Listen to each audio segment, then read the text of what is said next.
What's up, everyone?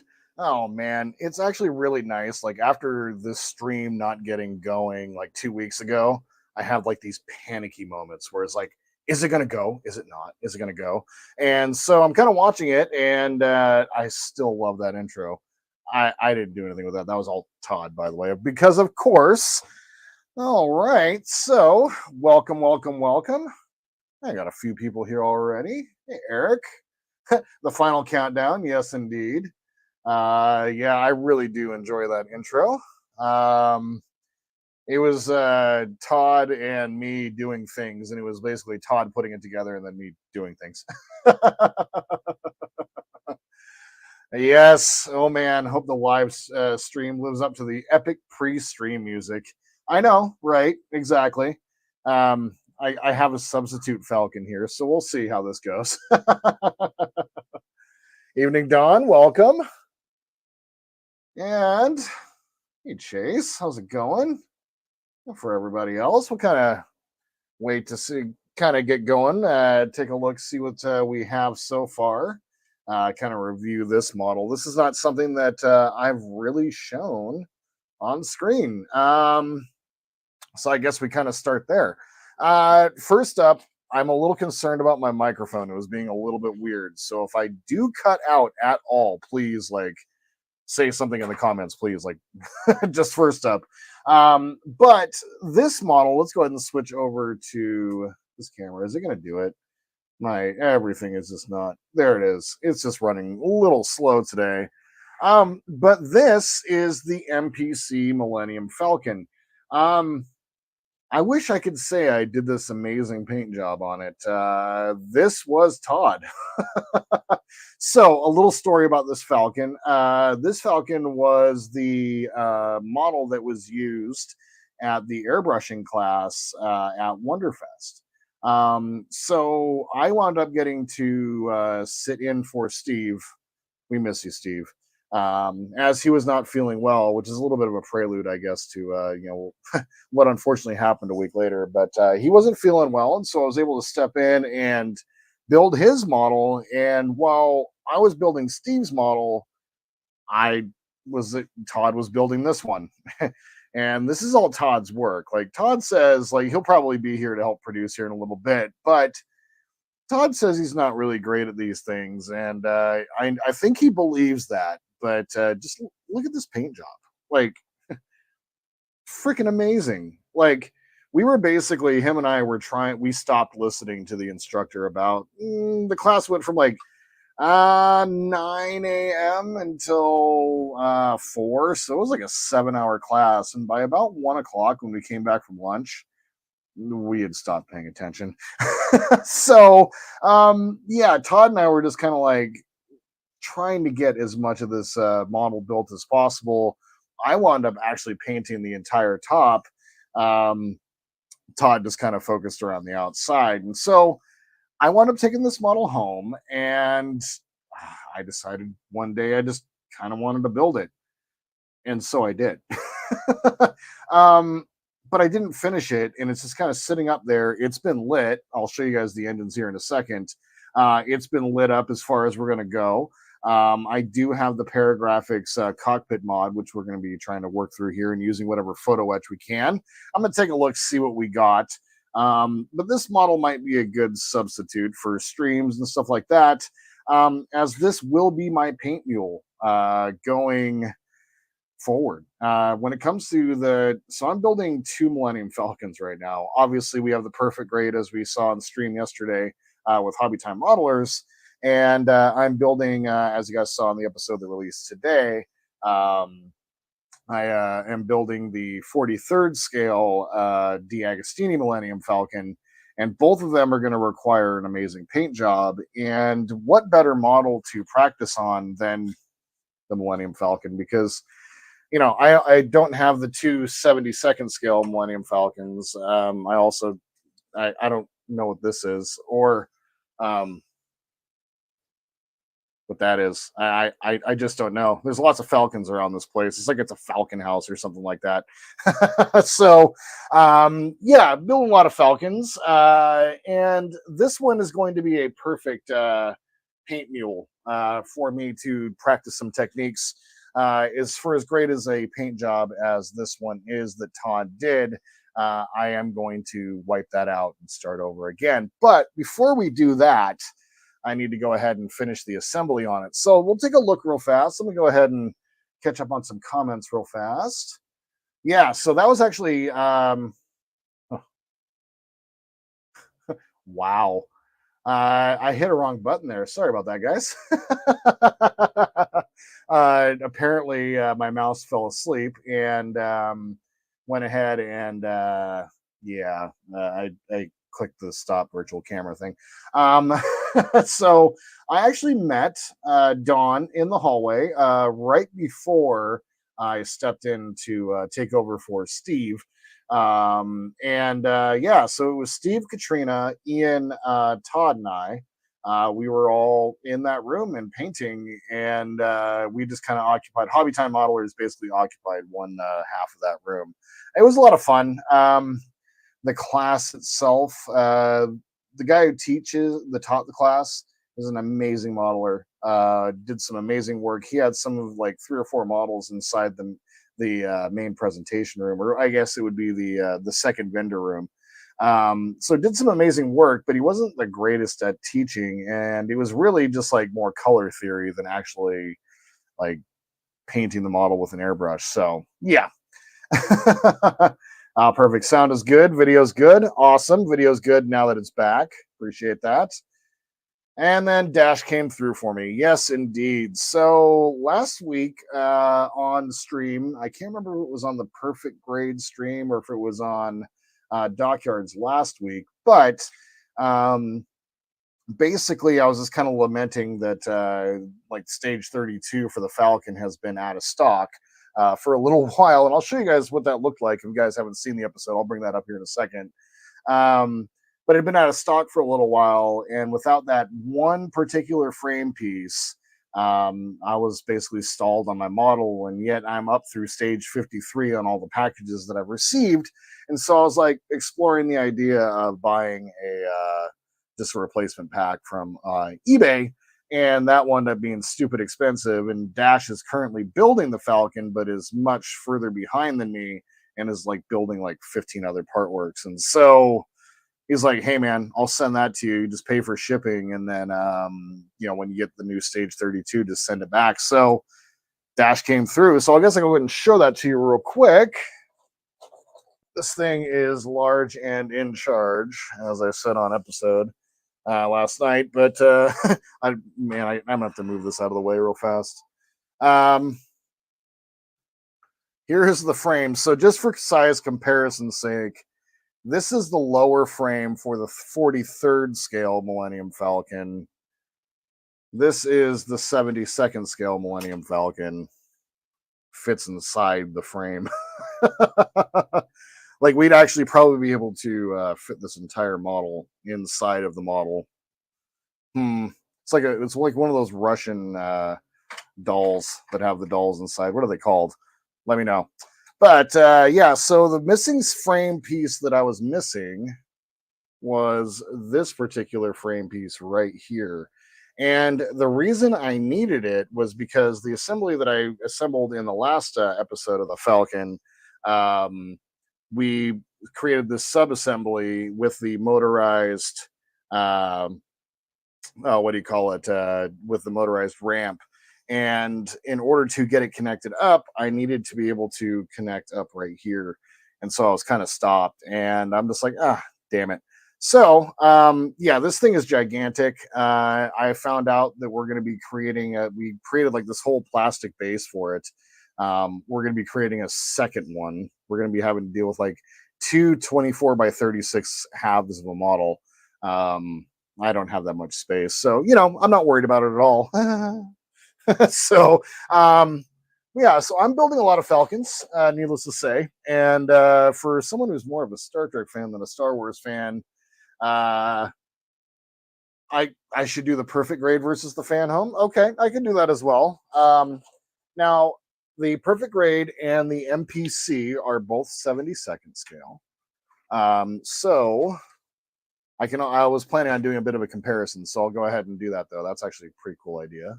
The perfect grade, which I basically completed the outer assembly on outside of like wiring it up. Here's the perfect grade in comparison. And I don't want to set it down inside because I don't want to break anything, but yeah, it's basically the same size, and it also fits directly inside. If I maybe turn it this way, there we go. Don't hurt anything. And I could probably set it down a little bit there. So yeah, also the same size as the MPC. So let's go ahead and compare the two as well. So we're gonna have the perfect grade right here. I could make my camera a little taller, but I don't want to futz around with it, to be real. So here is the perfect grade. And here is the MPC. Let's see if I can get them both in the frame.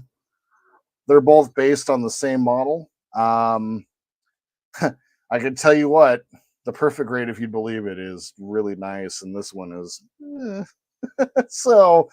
Yeah, the perfect grade is it's an amazing specimen, but it makes me nervous to touch it, so I'm going to go ahead and move it up out of the way.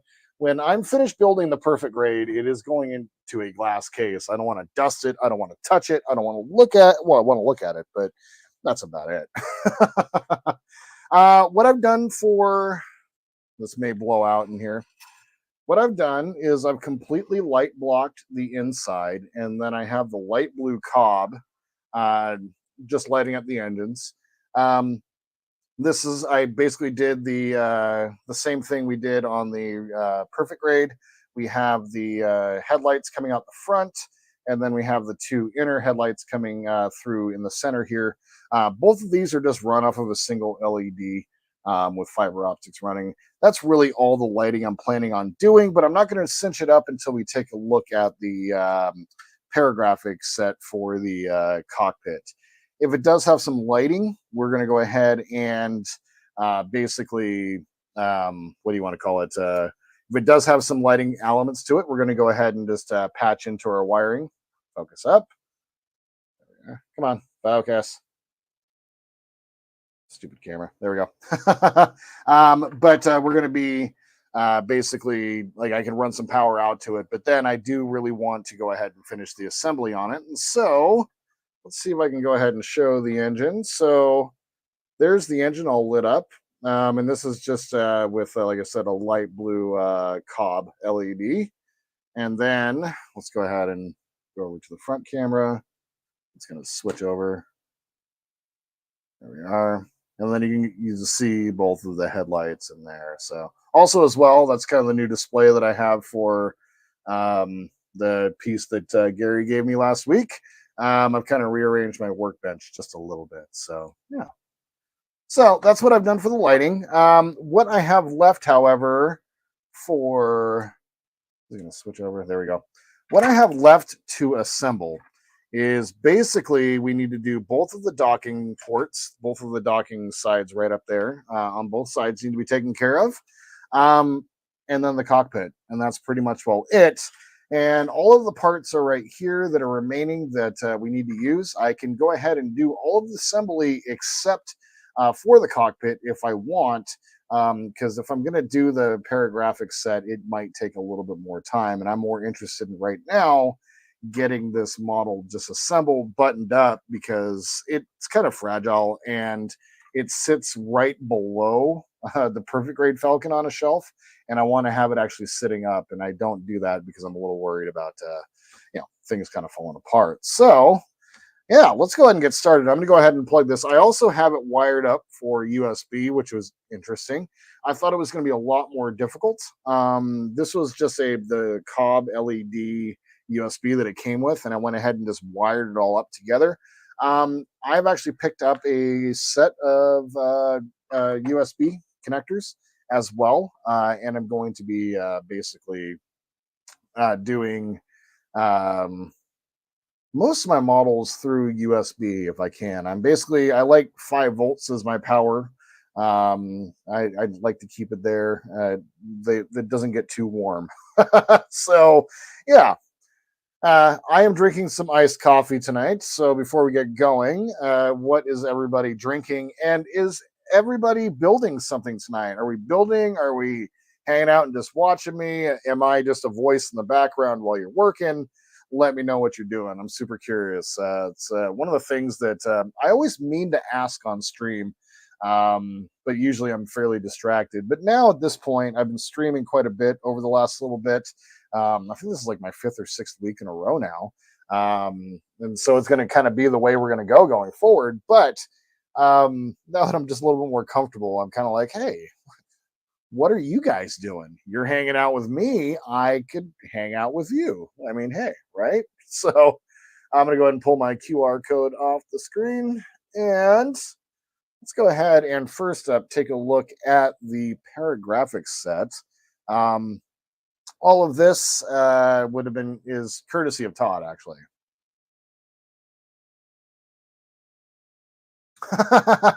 Oh, that's great, Andrew. That one definitely needs a favorite right there. And Andrew says, I've been using 5-volt USB since the one client thought that he could use a 12-volt on a 9-volt system. Hey, yeah. Yep. Don is watching and not building. I appreciate that. Undivided attention, so to say. Appreciate that. Oh, filling windows on the D secondary hull. No, doesn't matter which Enterprise D it is. It seems that those windows are always a thing. Chase is just watching. I appreciate that. Thank you. Hey, Bruce. Just working and watching. Awesome. Love it. Bruce, is that your car as your avatar? I have to know. That is gorgeous. Love it. And just in case anybody wasn't sure what I was saying, right down there, bottom left. Oh, is that a weekend or daily? I bet you it's a weekend, but if you're daily driving that, that is awesome. Yeah, no, that's gorgeous. Oh, you rebuilt it yourself, huh? Hey, Ken. Welcome, welcome. You rebuilt it yourself. It's gorgeous. Oh, one of my favorite models of a car. Love it. Weekend, but you drive it all the time. Nice. Love it. Yeah, it's gorgeous, man. That's a beautiful car. Says fair weather. I love it. Don says nice color. Yeah, it really is. I love the Novas, and especially when they have some color on them. My favorite color on a Nova is probably like a cherry red. Um, man, beautiful car. Love it. All right. So I guess first. Oh, hey, Dash. Welcome. We just were talking about you a couple minutes ago. I've been starting at 7 for the last couple of weeks. I've been finding that I've been able to get off work. Well, 4 o'clock my time, 7 you guys' time, wherever you might be on the East Coast or what have you. I have been able to get off work early enough now on Thursdays, and I find that like 2 hours is cool, but I could do this for 3, and so why not? It kind of gives me the option of streaming for 2 to 3 hours. As always, Kat and I tend to go for our walks right around 7 o'clock at night, my time. So, and it's kind of wind down time as I tend to start my days. I woke up this morning at 5, so yeah, that's pretty early even for me. So, all right. So the first thing that I have to do is let you guys know that I lost the instructions. I did go to MPC's website and downloaded the PDF for it. Um, but what I have to share, uh, look at that flash. Look at this. Look at this. Out of control. Like, it's literally in between the parts here. Like, to get these fully cleaned up, the instructor said, okay, so to be fully clear, I probably have only done about half of the instructions. And there's Todd. He said, damn it, I was sitting here waiting for this to start and lost all track of time. So the Todd father is incoming. But I've probably only done about half the assembly on this one. The instructors, they wanted to go ahead and like at least get some of this assembled. And oh, sure, Todd, absolutely. He says in Discord, he's like, can I make the, what did you say? It was,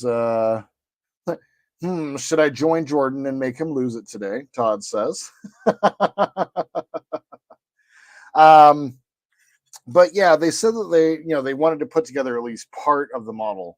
And they said that they were having to use like a grinder or Dremel tools to get all of this flash off. And I can tell you from what I had to assemble as well, my God.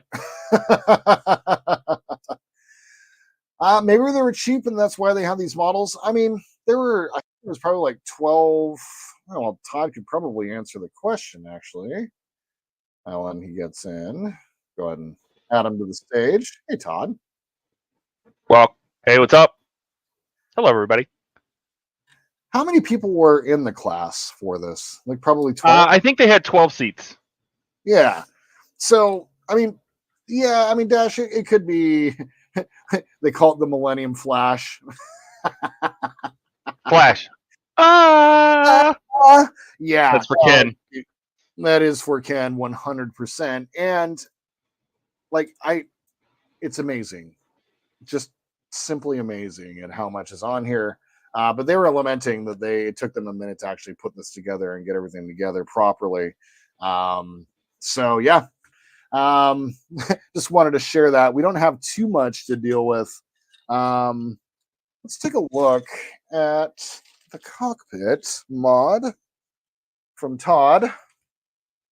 How are you doing today, sir? I'm good. Nice. I'm good. I'm looking at my paint job there, and I'm disastrously needs help. I can see faults in it already, but it's not terrible for what you had a few hours to work on. No, absolutely not. And the one thing that I would say is probably went a little heavy right through here. Yeah, it's way too much. Yep. Yeah. It basically implies that they put some bad space gas in there, and he was like running E85 or something like that. It's the diesel. Oh, it's the diesel, yeah. Yes, it's the Ram Falcon. The Ram Falcon. the Dodge Falcon. What do they call it? Rolling coal? That's what it does. Oh my God. You can see Han Solo. Let's roll some coal. Oh, real quick, let's take a look at the figures that they give us. The figures here are ridiculous. Actually, it's on the instructions, and I can't share they're on screen, but The figures aren't too bad, actually. Like, let's maybe. Chewie has no arms. Oh, they're separate. He has their arms are over there. But actually, It's man, it's kinda Parachewy. hard to Parachewy, yeah. That's actually not even the paragraphic set. Let's take a look at what the paragraphic set has. Oh, there's some. Is that better, Don? He said it was a little loud. Oh, I turn myself down a little bit. Oh, yeah. Wow, there's actually like, holy crap! There's actually photo etch in here. My God. I don't know if I'm doing all that. We saw the photo etch last time and how that went. Well, you're not going to do the photo etch? Come on. Well, I got all of these streams to do. You have all the streams to do. By the way, you should add to the title of this what you're actually working on. Oh, good point. Very good point. Yeah, because that was a whole set of stuff, and I'm like, well, you might as well. You know what? These are really, really nice. It's like a dumbed down version of the photo etch and resin set from the Perfect Grade. All right, I know what we're gonna do next week. So what we need to do before we button this up, my plan. Well, we can work on this later too. I can cut those out here in a little bit. Okay, hold on. Putting together a plan in my brain. If you guys see Andrew smoke Brooks coming is out, for that's Wonderfest. Nice. God, I got to work on getting that done soon.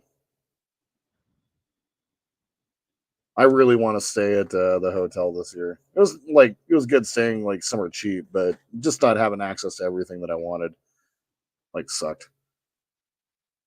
Okay. All right, I can work with all that. We'll definitely use this next time. So I need to add some power for an LED set. That's fairly simple. All right, sweet. Yeah, because you have the lighting kit. What's that from? I can't even remember now. The lighting kit, because it'll fit into one of them. Yeah, it'll Voodoo FX. And I was contemplating using it in the Perfect Grade, but then I am vacillating back and forth. So hold on. Getting a text from work and I see it and I immediately get nervous. I'm like, do I have to go in? Oh God, please no.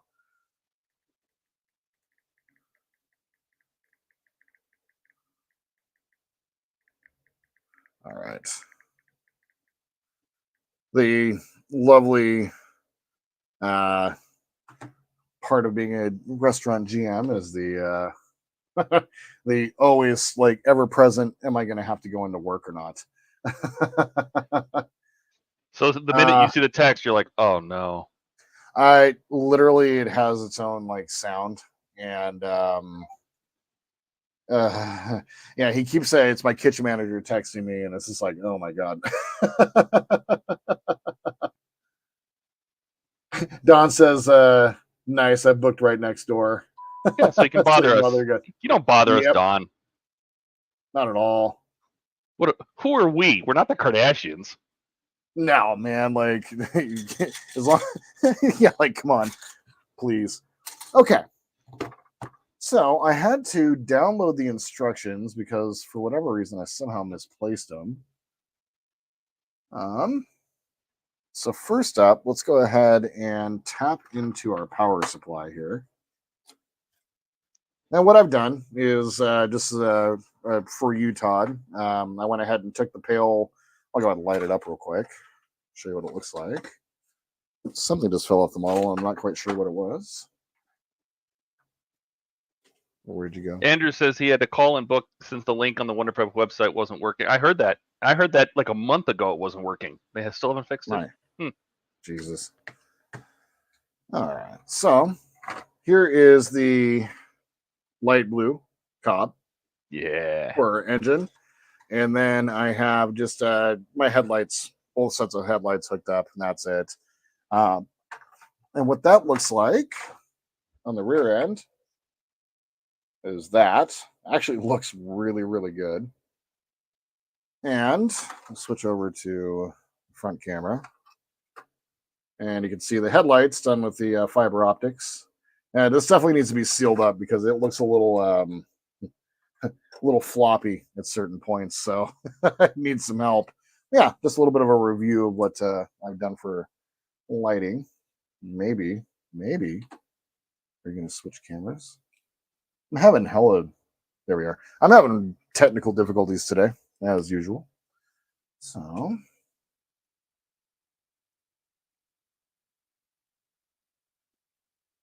nice.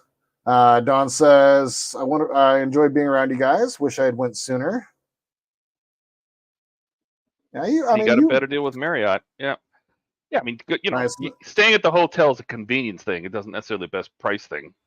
Exactly. Okay. So let's go ahead and tap into our power supply. And how should I? Oh, the weapons ports do move, by the way, which is kind of cool. So, but all that's there is a chair. That's it. There's nothing else for the. There's nothing else for it. You literally just get a chair. Wait a minute. There's no wall details or anything. No, it literally just a chair that swings around, and it's the same. Maybe you need to check that pair of graphics. I can actually. Let's take a look. Maybe it has at least some gun port walls that have something on them. Okay, so cockpit,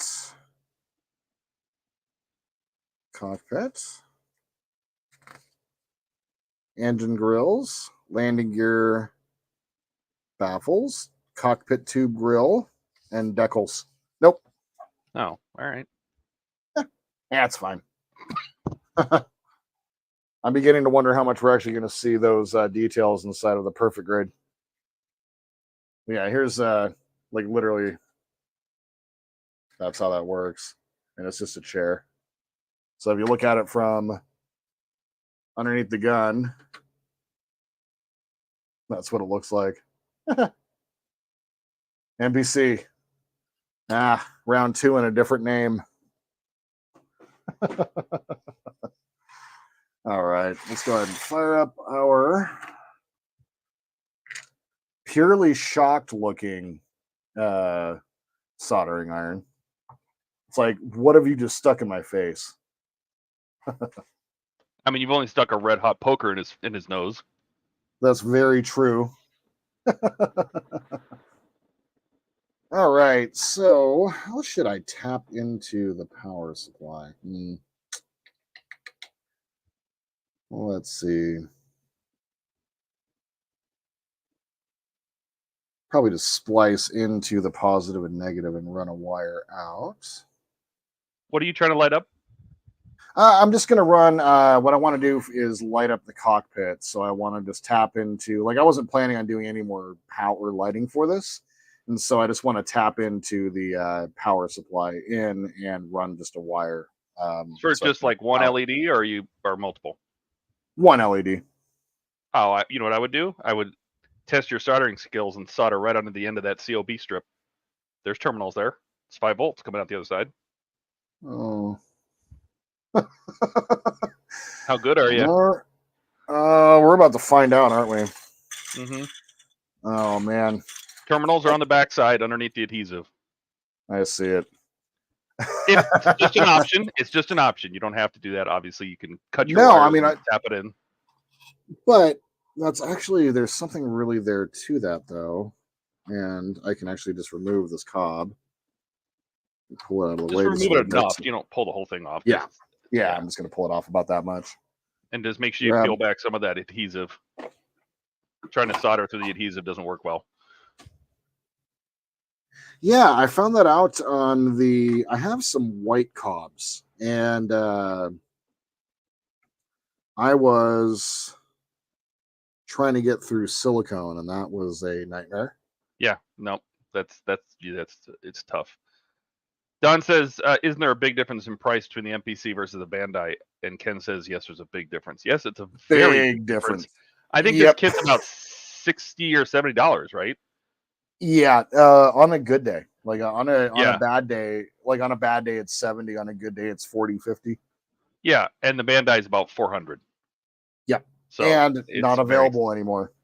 Yeah, it comes and goes in batches. You can, and then if they go on the secondhand market on eBay or something, they'll be $500-$600. Oof. Man. Yeah, I think Andy's is still out of stock, so it's likely that we help contribute to controlling the perfect grade Falcon population. Yeah. What's a good way of getting rid of the backing off of this? Peel it off. Stick a razor blade Yeah. under it. Just peel it back. Maybe like a X-Acto knife or something. Just Yeah. poke it under it. It'll peel off. Oh, yeah. And do I want to get some solder on the connectors? Yeah, so what I would do is once you get that adhesive peeled back is just very lightly with the tip of that X-Acto, just scratch the copper contacts.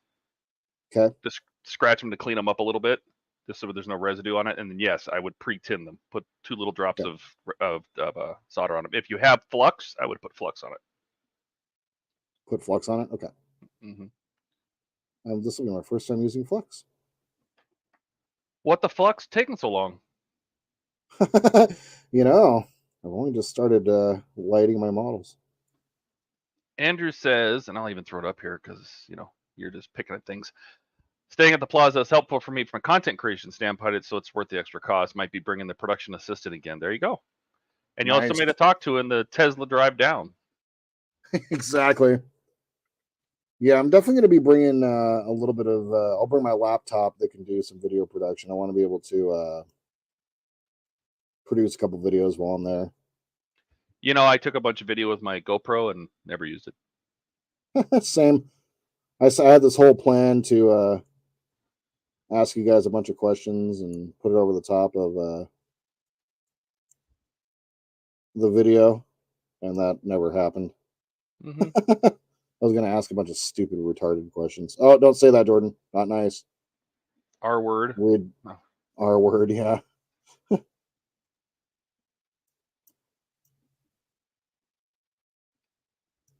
Well, does it count if you're calling yourself retarded? I don't know. Good point. Don says it's true. It's quite a drive down. I know it's about 6 hours for me from Pennsylvania. Yeah, I think it took 6 or 7 with Steve and Katrina too. Yeah. I don't know how long it takes for Ian to come up from Atlanta. I know it was about the same, he was saying. Yeah, I think it's about 4 hours for Donnie. I think he said, or 4.5. Wow. And it's about a 3.5 hour plane ride. It would be 26-hour drive for me. Oh.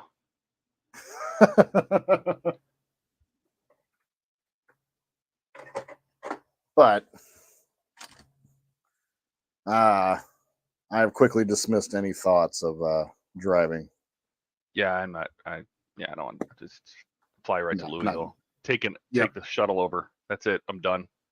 Yep, exactly. Just got to worry about shipping. So that's where Ian's going to come into play. Yeah, you just hold it on your lap.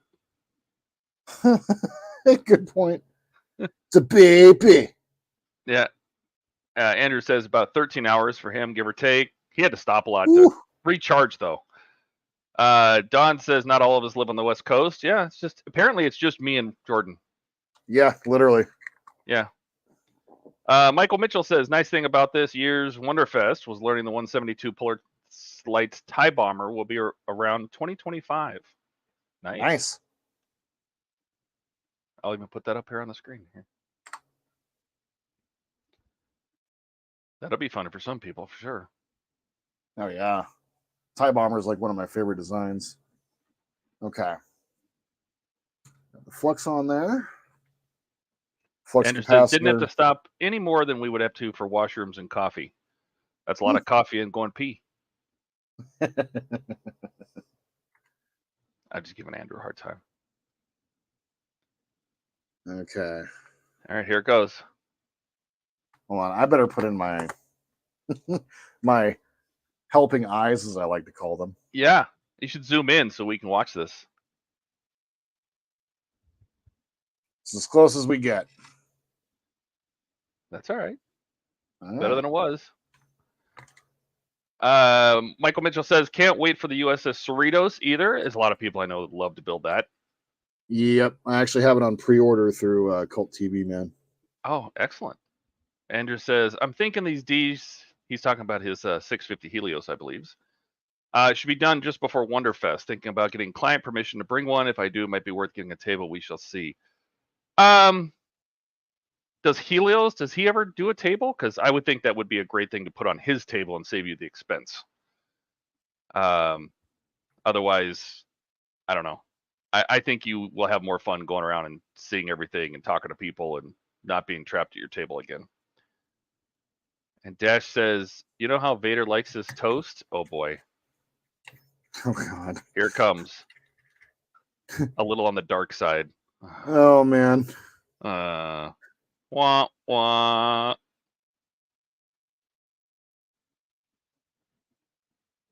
Oh. Michael Mitch says, just be smart and buy the super jumbo insulated mug for coffee. I could see Andrew with a mug that's like holds a half gallon of coffee.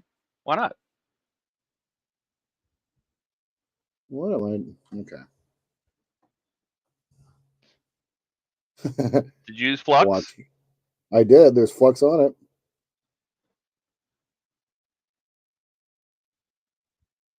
Remember I said if your solder is not smoking, it's not rosining. This tip. I might need to let this cool down. I'm not a big fan of this tip, so I'm gonna go ahead and turn that off real quick. It's I was using it to solder to the Arduino, and it worked great, but it's not working for what I need right now. Yeah, you need a pin tip. Yep. Andrew says I had a whole pump jug full of coffee in the car, held a bit more than a full pot. Yeah. Nice. Don says, I'm sorry, I didn't stop and check your table at the last Wonderfest. Seeing your work online isn't the same as in person. Yeah, seeing the saucer in person, and he was having everybody Super touch cool. it like a baby's butt.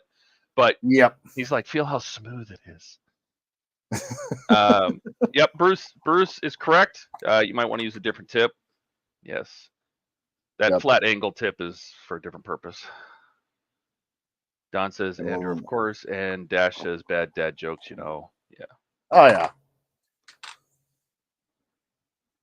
Yeah, just let that cool down for a minute or two. God. You know what's funny is I have actually soldered to the next size up cob before. So I think I can do this. Yeah, and you don't need very much. Just get a little tiny ball to stick to the copper. Right. And it'll just make, because then you tin the wires you're going to put on it, and then you're just getting the two solders to stick to each other. It just makes it easier. Right. You can prep your wire while you're waiting. Good point. Very good point. Tin the ends, put an LED on it. Some, well, you're going to need the soldering for there, but you can prep it, put some heat shrink on it. Michael Mitchell says, if I wanted to see a bad pun, I would watch an episode of G.I. Joe. You know, when I would watch A-Team just reminded me of a live action G.I. Joe. Because they shot a million bullets and a million lasers and explosives and everything, and nobody ever died. That's right. Nobody got hit. Explosions, all sorts of stuff, and everybody just got up and walked away. Yep. I wonder how many. I was watching MacGyver recently, and just in like the opening credit, the title sequence, there was like at least 6 or 7 Jeeps that were flung and crashed. It's probably the same 2 Jeeps from 3 different angles. You know what I mean? Right. Don says, I hear a wire stripper. Yes, he has a stripper in his room. There it is. His name is Steve. Named him before Steve. Oh, Steve. Oh. It is nice though that Buck is gonna take over his perfect grade. His perfect grade Falcon build. That's great. I think it's great. He's gonna build it in honor of Steve. So I agree wholeheartedly. Nah, it'd be a shame for that to not get finished. So that's great. And what better dude for the guy that has every model and he doesn't have this one is kind of mind blowing to me. Yeah, for such a huge stash, and he did not have a perfect grade Falcon. Yeah. Michael Mitchell says, yeah, but they also went through a lot of General Lees for one episode of Dukes of Hazzard. That's true. Yep. Where did I read somewhere that was it 70 or like 170? How many Dodge Chargers they basically wrecked filming that show? Oh my god. I'm gonna look that up because I remember reading this and I'm like, oh gosh. Wow. Andrew says, talking about taking over builds, a modeling friend of mine has taken over Boyd's last refit. Oh, I hope he builds it in honor of him. That is amazing. Been going back and watching some of Boyd's work, and he really does an amazing job. It's such a shame. Okay. Don says, I like those compared to the other versions, good up to certain gauges. Yes, yep. And then you want the little knife picks. I love those little knife picks. Well, I don't know how you say it. According to this, it says the TV show Dukes of Hazzard used over 300 1969 Dodge Chargers known as the General Lee. Another place says 225. My gosh. My God. Some sort of how many kits they used? 300. There was only like officially, I think there was only like 6 kits or 7 kits. I mean, they had like, if you watch the historian guy, he'll tell you have the right-hand drive car and the stunt car and the jump car and but they only had like 4 or 5 hero cars. They didn't put it inside the container, the holder. Not there, the back. Yeah, it's made for hot stuff. Canadian Starship says bumper year for sales. Yeah, no kidding, right? Yeah. Don says plus you tend to pull any strands off from the wire. Yes. That is true.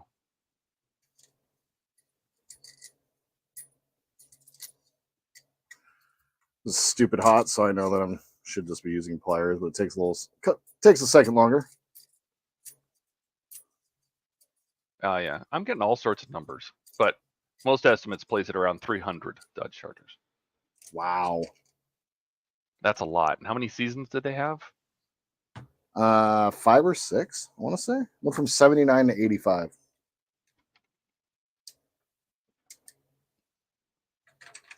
Seven seasons. 7 seasons. Wow. 147 episodes. So they basically destroyed a Dodge Charger to every episode. Oh my God. Well, it's like anytime you watch those shows back and you watch the General Lee land and you see the whole front end crumple up and then the next shot it's perfectly fine, or you see wheels fly off or you see something come out the bottom, like a drive shaft breaks or something. And then in the very next shot, it just keeps driving. You're like, They never planned on anybody watching it on anything other than a crappy low resolution TV. And there was no DVRs or pausing television. They didn't care back then. No, all they cared about was just getting the episode out. Mm-hmm. All right. It's a 3mm LED, so it's what we're gonna grab. Soldering iron is up to temperature, so let's go ahead and finish up and see how that goes. One person describes the entire show of Dukes of Hazzard as out-of-town crooks pull a robbery, the Duke boys get blamed, spend the rest of the hour clearing their names, and the General Fleet flies and the squad cars crash. It's pretty accurate. True. Yeah. True. Michael Mitchell says, Dukes of Hazzard is the big reason 68 Chargers are really expensive. Yeah.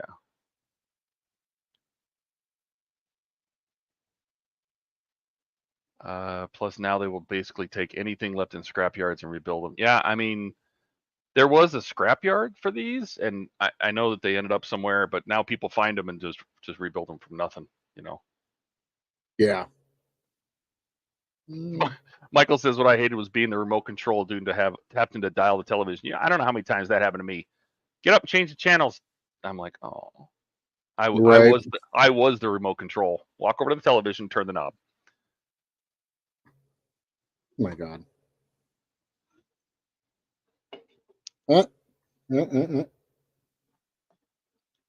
I told my girlfriend a couple weeks ago, I said, where's the clicker? She goes, what did you just call it?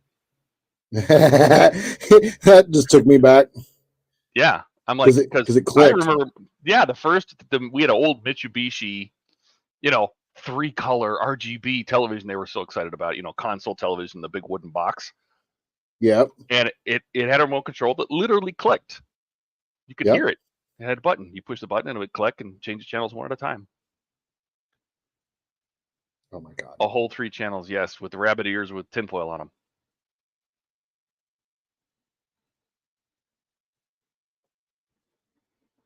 Wow. This is really hard. You're learning, though. You're learning by doing. It's true. Are you melting the shit out of the strip yet? Not yet. Okay. I'm just dropping solder on my workbench, though. That's fine. There we go. Nice. Well, maybe. There we go. One on there. Michael says, anyone remember the push-button cable boxes? I do. Yep. They had the same buttons on the front that my mom's blender did. So you'd push one and it'd make the other one pop out, Yep. Dash says, Knight Rider used the same stock footage for the jumps most of the time. It depends. Yeah. They always tried to add new jumps because it would be jumping through a train or jumping over a whatever, doesn't matter. They would jump through a produce truck and all the boxes are always empty. Yeah. Andrew says the converter. Yep. The antenna with the rotary. I thought that was always dumb. You remember you'd buy an antenna, would sit on top of your TV and it had the ring for UHF and the rabbit ears for the VHF. Oh God. Those were the days. Everybody's spoiled. People born today, they're spoiled. They never had any of that They fun. are. God, this is... I think I'm starting to melt some things here. Oh, got it. There you go. Nice. But I wasn't zoomed in, my apologies. So if you guys maybe can pick up on that disgusting mess that I made there at the end. But it worked. The next part will be easy because you just take your tin tip and just stick it right on there. Yep. Michael says, we had a push button stove that used the same buttons as the cable box. I remember stoves like that. I do. Oh, Don says no on the roof. Oh, the antennas that you could steer them. Yes, you had to point them. Oh yeah, because not all the antennas were in the same place, and they were directional antennas, and so you had to point them at different antennas. Oh God, I never had that because Phoenix, all the antennas are on one mountain. But Michael Mitchell says I was the antenna because I was tall. So was I. I would have to hold onto the end of the rabbit ears and stick my arm up in the air to get the Super Bowl.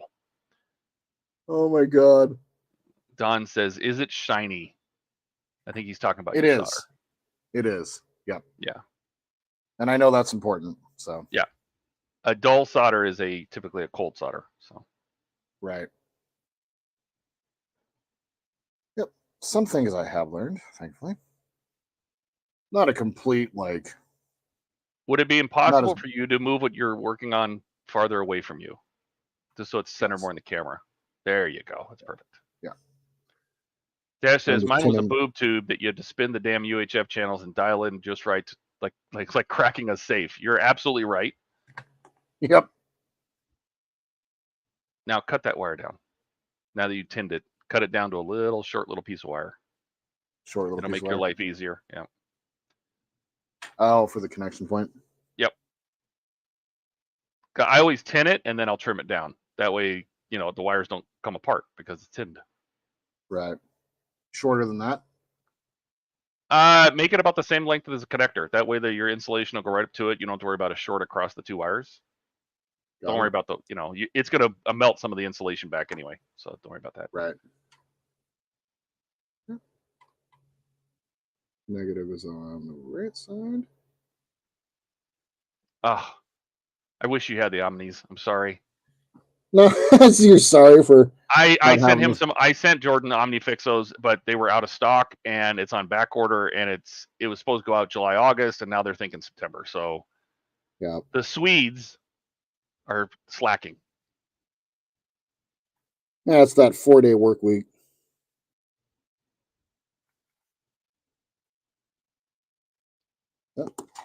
Yeah, OmniFixos here would actually be really nice.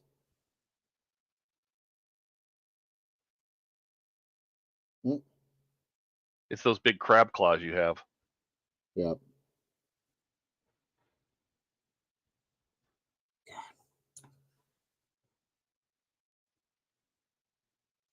I like these silicone wires for how they're kind of pliable and movable, but I don't like them because they're actually too pliable and too movable.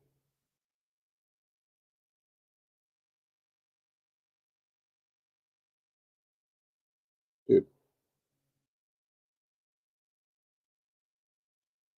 Come on.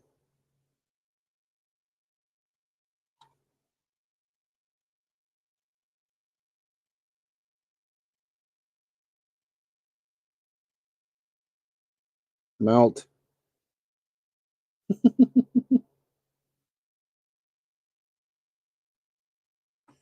Why isn't this working?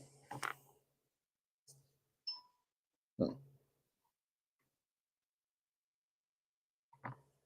And give it a little bit of a encouragement. No. Exactly what I didn't want to do.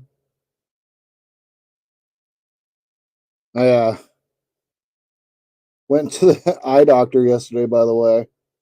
Mm-hmm. And yeah, I had to get new glasses because making models has made me realize that my prescription is very, very, very out of date.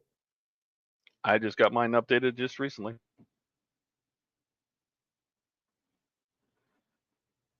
This is rough. Glad you guys are all watching. Appreciate it. This is your car crash Thursday. This is my car crash Thursday. Yes.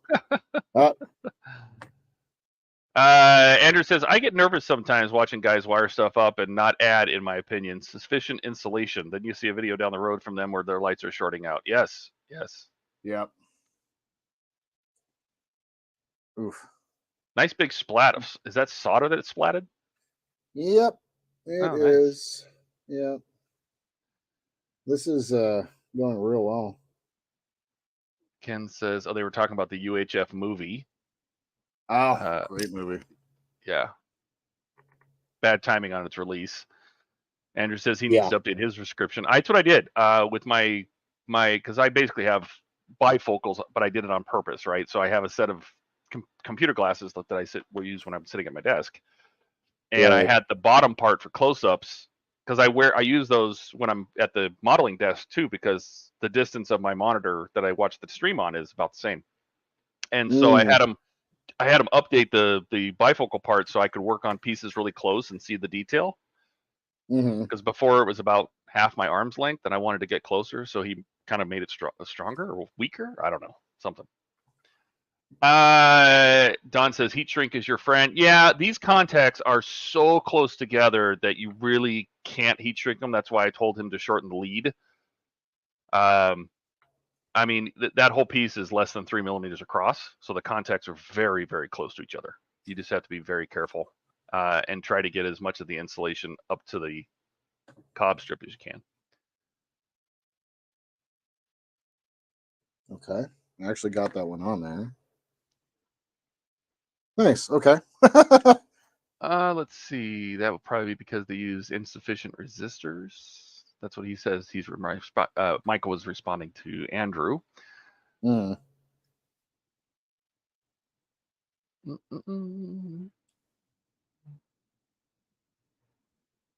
Let's try the second one here. That turned up.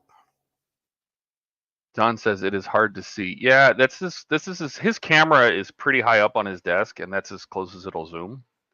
Yep. Ken says use more flux. That is an option. Because what flux, I don't know if you know, so what flux does is flux will make it stick to the contacts. Oh, okay. it has a little bit of acid in it, and so it helps the rosin stick to metal contacts. So it'll help it stick to the contacts that are on the, and it burns off. So if you put the heat to it and you're not ready, it'll burn off the flux. Oh, okay. It's similar to rosin, the rosin core. Like a rosin core is kind of the same, but a rosin core is more good for tinning and things because it helps the rosin seep into the wiring, like in a twisted wire. Oh, okay. Yeah. Andrew That makes says if sense, he I uses flux, he'll need a capacitor. Yep. And another tip: if you clean the tip of the needle or the iron, put a tiny little drop of solder on the end of the iron. It will, when it touches the other solder, it'll transfer immediately. Instead of just a clean tip, it'll take a second for a clean tip to actually get it to the solder and transfer. But if you have a little tiny drop on there, it'll just boop. Well, just like that. Just like that. Well, now see if okay. you get your see if you get voltage out the other side. I don't have my voltmeter handy, so in order to do that, got a piece of cob strip or something, an LED. Yep, got an LED. Power it up. No. No short. That's good. I say. Make sure they're not touching. Oh, just my. I think my battery pack's starting to die a little bit here. Negative. Yeah. Positive. Well, yeah, my battery pack's dying, but it works. Connection works. Perfect. Excellent. All right. Now you have 5 volts. I did it. Congratulations. Everybody give him a hand. Woo! That's probably the smallest thing that Jordan has ever soldered. It's very true. That's good. Actually, I mean, that's really good though. I need that practice. I need that practice 100%. Yeah, I was actually thinking about that. I was able to get, I'll just bring it up. It's on stream. I don't care if it's off topic or not, but I do have the Arduino all wired up and all that jazz. So this is the second smallest. That is by far the smallest. Did the solder burn a hole in your mat? Should scrape off. Did not. We're good. Yeah. This mat is taking a freaking beating, though, let me tell you. Zoom out and then zoom in just a little bit here while I go ahead and attach my LED to the end, and then we can go ahead and work on our assembly, which is going to be pretty cool. Let's go ahead. 5 volts. I was able to power up the LED without resistoring it, though. I should still resistor, right? Yes. Yeah. There's probably some resistance just going down that line, just going through the cob, but I would still put one on it. What color LED? Just a white one? White, yep.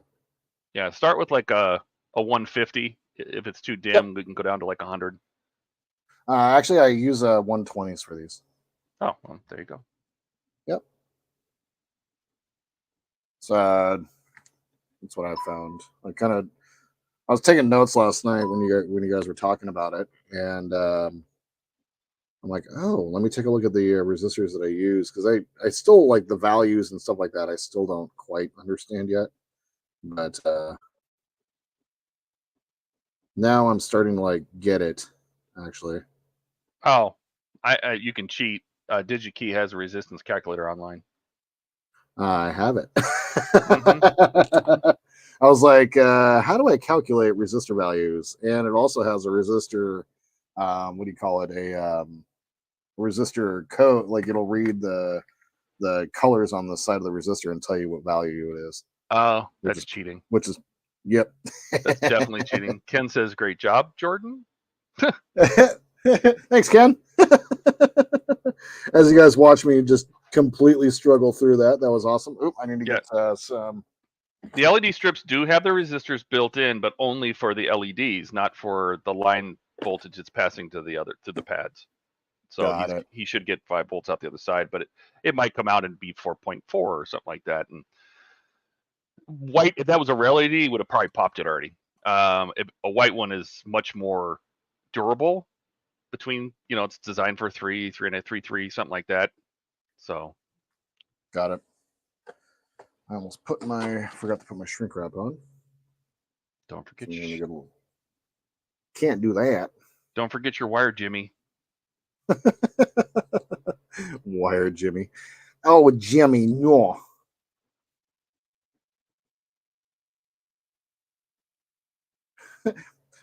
Dash just You guys see those tiny SMDs I posted in general? I already had the wires attached to them, so you don't have to be like Donnie.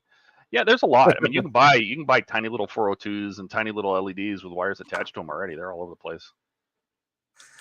So I bought some SMDs, and for whatever reason, I can't get them to power up. And I think they're all bad, or I don't know what I'm doing. So one of these days, I will have to ask you about that. Not super, you know what? For most SMDs, that especially the pre-wired ones, I just attach them to a 2032 battery, a button cell, and they either work or they don't, and you don't have to put any resistors or anything on it, just because it's 3 volts. Got it. Okay, cool. And it'll just work or not work.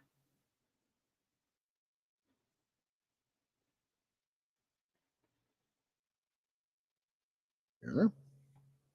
Sweet.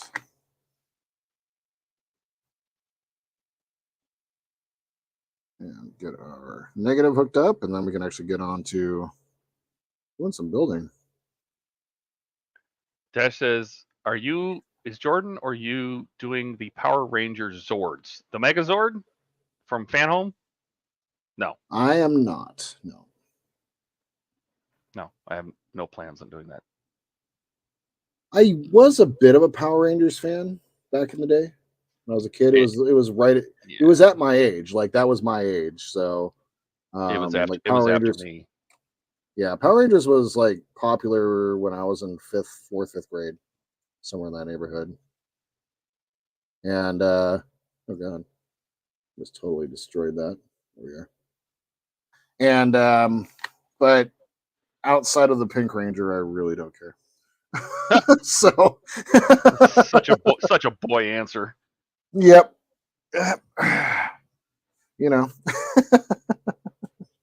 All right, let's go ahead. So did you really like the Power Rangers, or you really just liked the pink Power Ranger? I really liked the pink Power Ranger, yes. There you go. Yep. There's the true story. Sister, yep, and my sister was super into it, and we only had one TV, so apologize for this. I do have a lighter. That could work. Yeah, no, it was 100% Pink Ranger. My sister and I were just far enough apart in age where I had to babysit her, and so she was that was the excuse. Oh, I guess I have to watch it because she wants to watch it. It does look like a pretty cool kit. I like the concept of building the individual Zords that you can put together to create the Megazord. But and they're posable, it looked like. So yeah, I mean, that does look pretty cool. Yeah, but if I was going to do it, it'd have to be Voltron. Sorry, Voltron, 100%. Yeah, if I'm going to do it, I would do Voltron. But no, if they can do Voltron with the Lions, not the cars or whatever it became later, the Lions, I would do it. I would do that. But I didn't connect to Megazord. The Power Rangers, I was too old by that point, by the time the Power Rangers became a thing. So yeah. I just did not, I never watched it. I didn't connect with it. So right. Doesn't resonate with you. Nope. And I have to have a connection to whatever I'm building, or else I can't relate to it. Yeah, that's the thing. Like, I have found, there's lots of like part works out there and stuff like that I'm interested in doing. But obviously for like my channel and stuff like that, I want to try to keep it as sci-fi focused as possible. And so once you kind of go down that route, then it's kind of like, oh, well, there really isn't a whole lot there. So like with Agora, like for me, the one that I would do from them would be the Transformers, just because that was probably like, of the tier of cartoons in the 80s, like Transformers was like number 3. So I could 100% identify with that. But even then, it'd be like, oof, it'd be really hard to fully get into the build. Michael says, which pink Power Ranger, though, as there were several of them? Amy Jo Johnson. There you go. I don't know who that is. The very first one. The very first one. Oh. The original, the most famous the original pink PP. Yes. Yeah. Dash says they are directional. You need to check. Usually one side is a different color than the other. What is he talking about? One side is a different color. I have no idea. I don't know. Fun fact, Michael says Power Rangers was Tony Rick Hunter from Robotech's Baby. Really? Oh. And That's Dash knew that I was a Voltron fan. Okay. Wow. I've said it before. I've heard you say it before. 100%. Yeah. I've absolutely said it before. It was on a list of all the like part works that they should do. Don says, I think he was talking about the LED. There's a couple different ways to look at an LED and figure out which side is which. Typically, the longer pin is positive. Yep. That's the anode. You can also look, if you can see inside the LED, if you can see where the cup and the anvil is, you can tell that way. Also, the flat side is generally the negative side. And if it's large enough, like a 3 mil or a 5 mil, there'll be a flat side on it, and then the flat of the case, and the flat side is the negative side. Okay. Oh, Dash says my stream is about 2 minutes behind. I actually predicted Todd saying that before I heard him say it. Yeah. Oh, nice. Eric is here. Has I made Jordan lose it yet? A couple times. Where have you been? Like he almost puked on his desk. He was out of control. Control. This guy. Yeah. Michael says Tony Oliver was Rick Hunter, and he was the executive producer for the Power Rangers. Don says diodes are directional. Yes, they are. They will not work the other way. If you put enough power through them backwards, they will explode too. That's pretty awesome. Even diodes have a limit. All right, so the first thing we're going to do is cinch this up. So let's switch over. Maybe that camera, if for whatever reason, it's just taken 9 years. Are you going to try to continue that paint job, or are you going to start over? I'm going to start over. Okay. This is eventually going to become the paint mule for the Perfect Grade and the D'Agostini.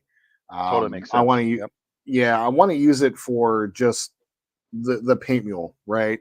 But in order to do so, I also wanted to have it be fully assembled. So yeah, the idea today, if we can get it fully assembled outside of the cockpit, I might put the base coat over the top again, or actually it would be good to work on the cockpit. So I think I like to do that actually before we go to repaint, because really, I once this is assembled, I'm not going to really want to paint it until it comes time to actually paint the Perfect Grade. So that's kind of what my idea is. So right now, what I'm doing is I am just looking around and seeing all of my connection points. There are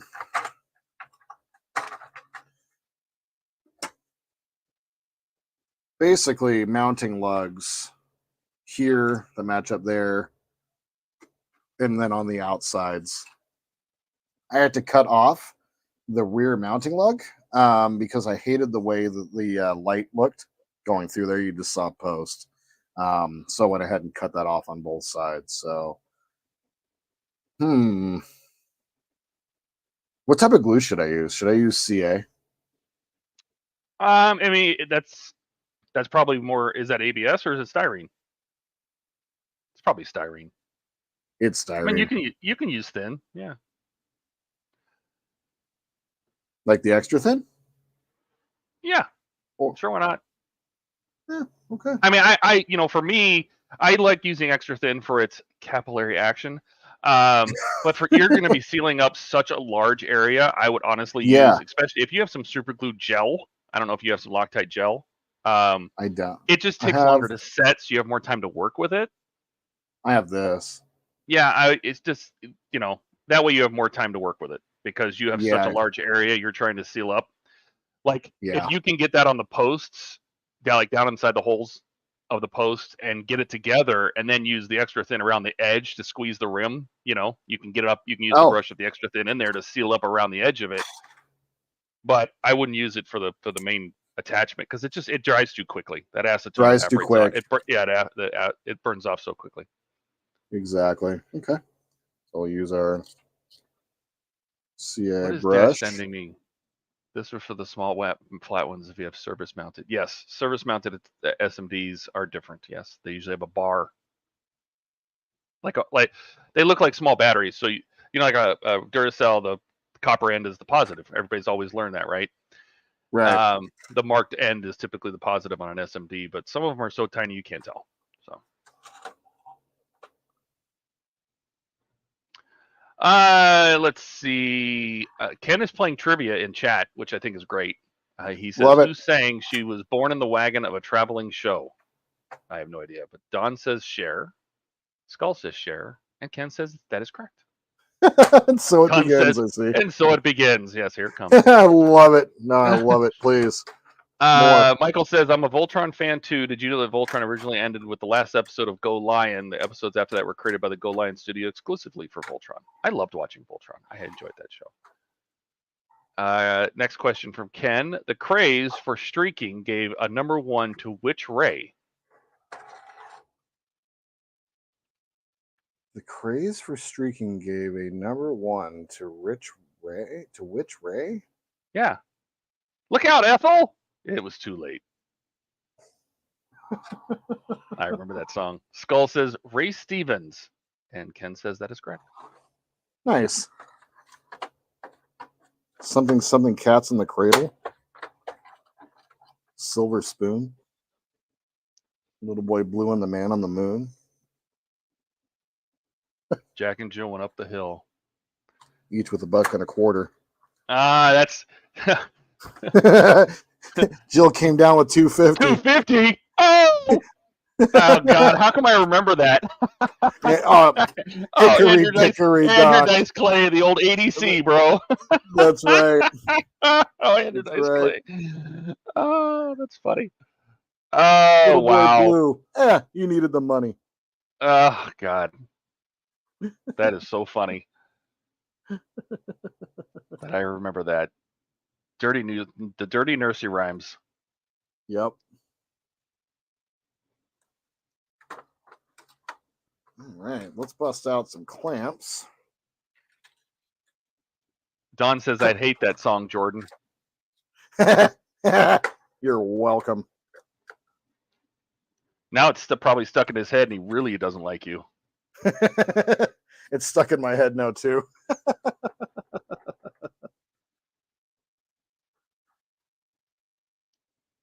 These Harbor Freight clamps aren't too bad. Not too bad.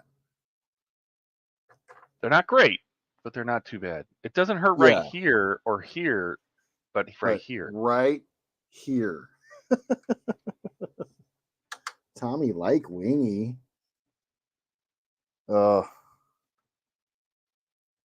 Nice.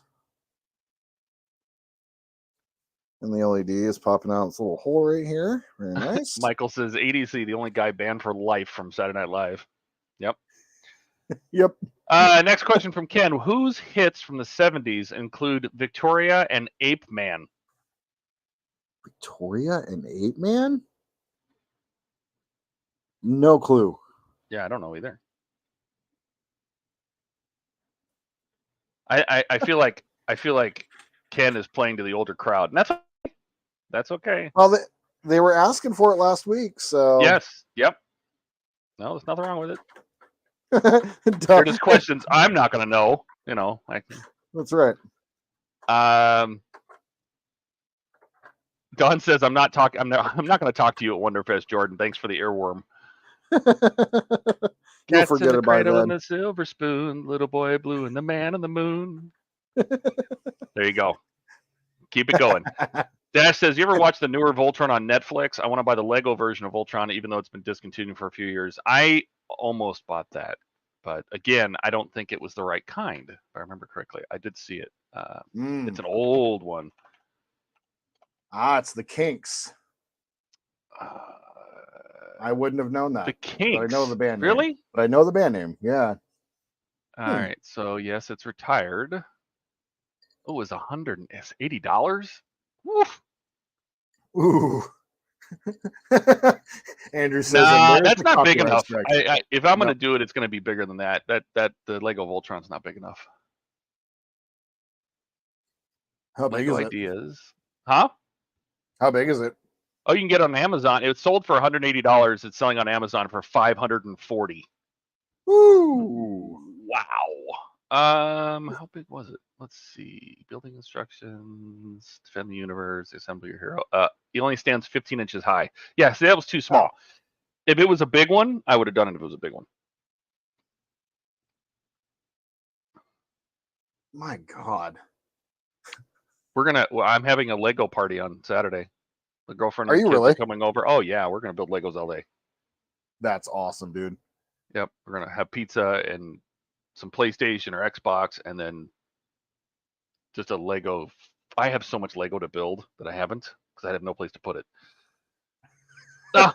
Don says, "Okay, Todd, you too." Oh, what? And there's the copyright strike. Yeah, like my singing is anything close to the real thing. Yeah, exactly. Yeah. The algorithm's gonna be like, oh, that's exactly how they sound. Oh yeah, ding, there's your strike. Cat Stevens. It has yeah, to be. Right.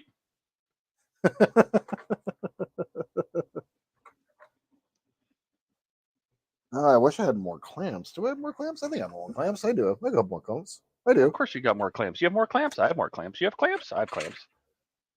Got a few. A couple more of those, and just don't want to be like, well, we're just gonna sit here and wait for paint to dry. No, you can sing a song. Let's sing along. Guess the song by your singing. Jordan is just he's just oh, we have a new one? Okay, go ahead. There's a new one in there. What Elton John 70s hit with a 2-word title returned to the top 10 in 2002? Ooh. A 2-word title.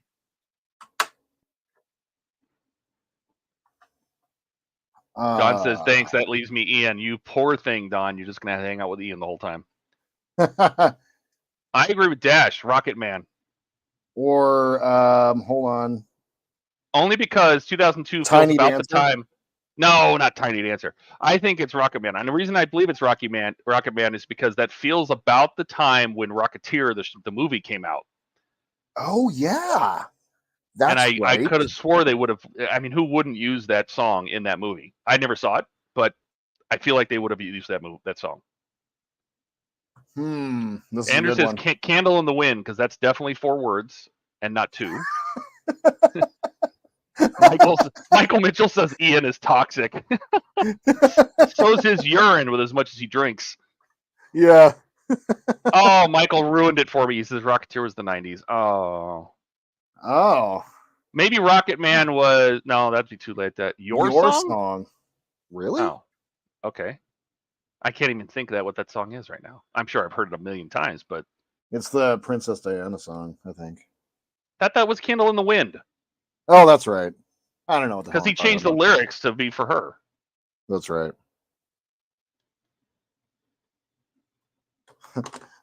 One of the local radio stations, it was really in bad taste, but they turned Lady Gaga's Paparazzi song into a song about Diana. Oh. Yeah. Bad taste. Yeah, that's not good taste at all. Nope. Hey, GB. Hey, Welcome. GB. That's what we're talking about. His gas. Yeah. He will fan it at you, Don. That's what he does with his friends. Yeah, like literally, he grabbed it. He farted and grabbed it, and then scooped it and shoved it at me like this. Yeah, swooped it right in your face. Right into my face, and I caught it. It hit me in the face, and then I almost fell down. Yep. True story. Yeah, true story. That's what Ian does for his friends. He tries to mustard gas you. Yep, he tries to share, you know. Uh-huh. Because sharing is caring. Uh-huh. I guess. Oh, Ian. What are we going to do with him? Lots of things. This works great. Rocket Man was before Elton John, as William Shatner sang it in the 60s. Oh, hang on a second. Yep. Apparently, I did not let that stay on long enough, so let's go ahead and reclamp that over here. Yeah, Dash, we all always hear Ian peeing. He's like, oh, you guys heard that? Oh my God. I'm going to go ahead and go over to the Tamiya, just regular Tamiya here. Seems the extra thin is extra thin for sure. Did you catch the Don has to make new friends now? Yeah, I did actually. Is that what you're laughing at? Sorry, I had to answer the phone. So, a little bit. I took a look up, and I wanted to make the comment. You know, we'd feel bad for you, but we won't. But I didn't. But now I did. All you got to do, Don, is just make sure you're not the last person in the line of people walking. That's it. That's right. Try to stay at the front, and you're safe from the gas. Dash says, I think watching back Sunday stream, I heard Ian peeing in his sink. That doesn't surprise me. I definitely heard him rip a few. Don says, or Ken says, in which song does the chorus beg, tell me more, tell me more? Oh, I know this song. Yeah, it's from Grease. Like, you have a car? Yeah. Tell me more, tell me more. Yep. Skull says, summer, question mark. Yes. Summer drugging, loving. That's the name of the movie. We'll watch it short. The song name, Don says summer loving. Yes. Yep. Who's dinging me? Is this Dash still dinging me? No. He's saying close. It's not summer loving. Huh. It caught on in a flash.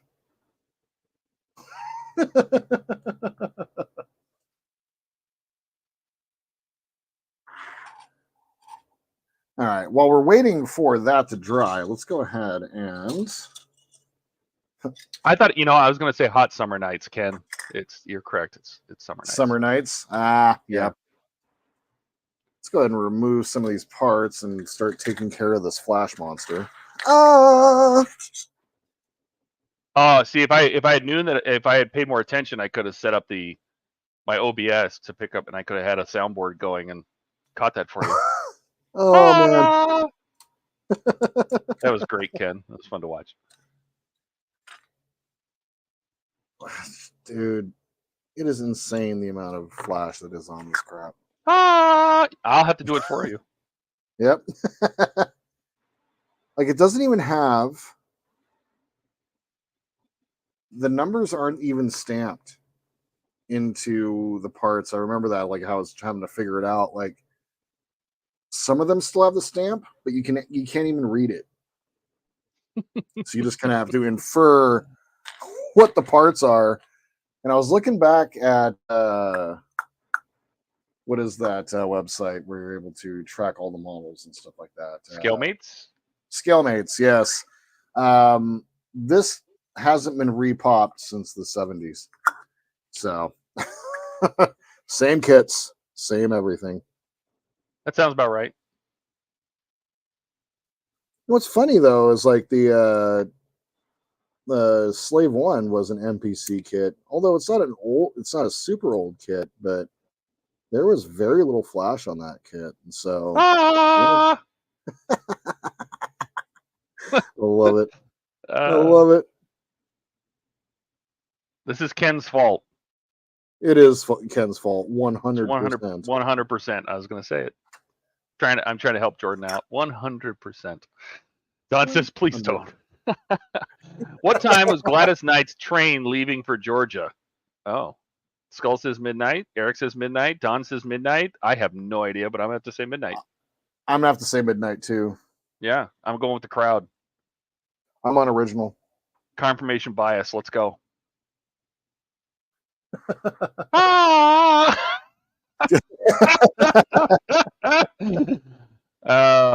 Yeah. Ken says correct at midnight. Catching a midnight train.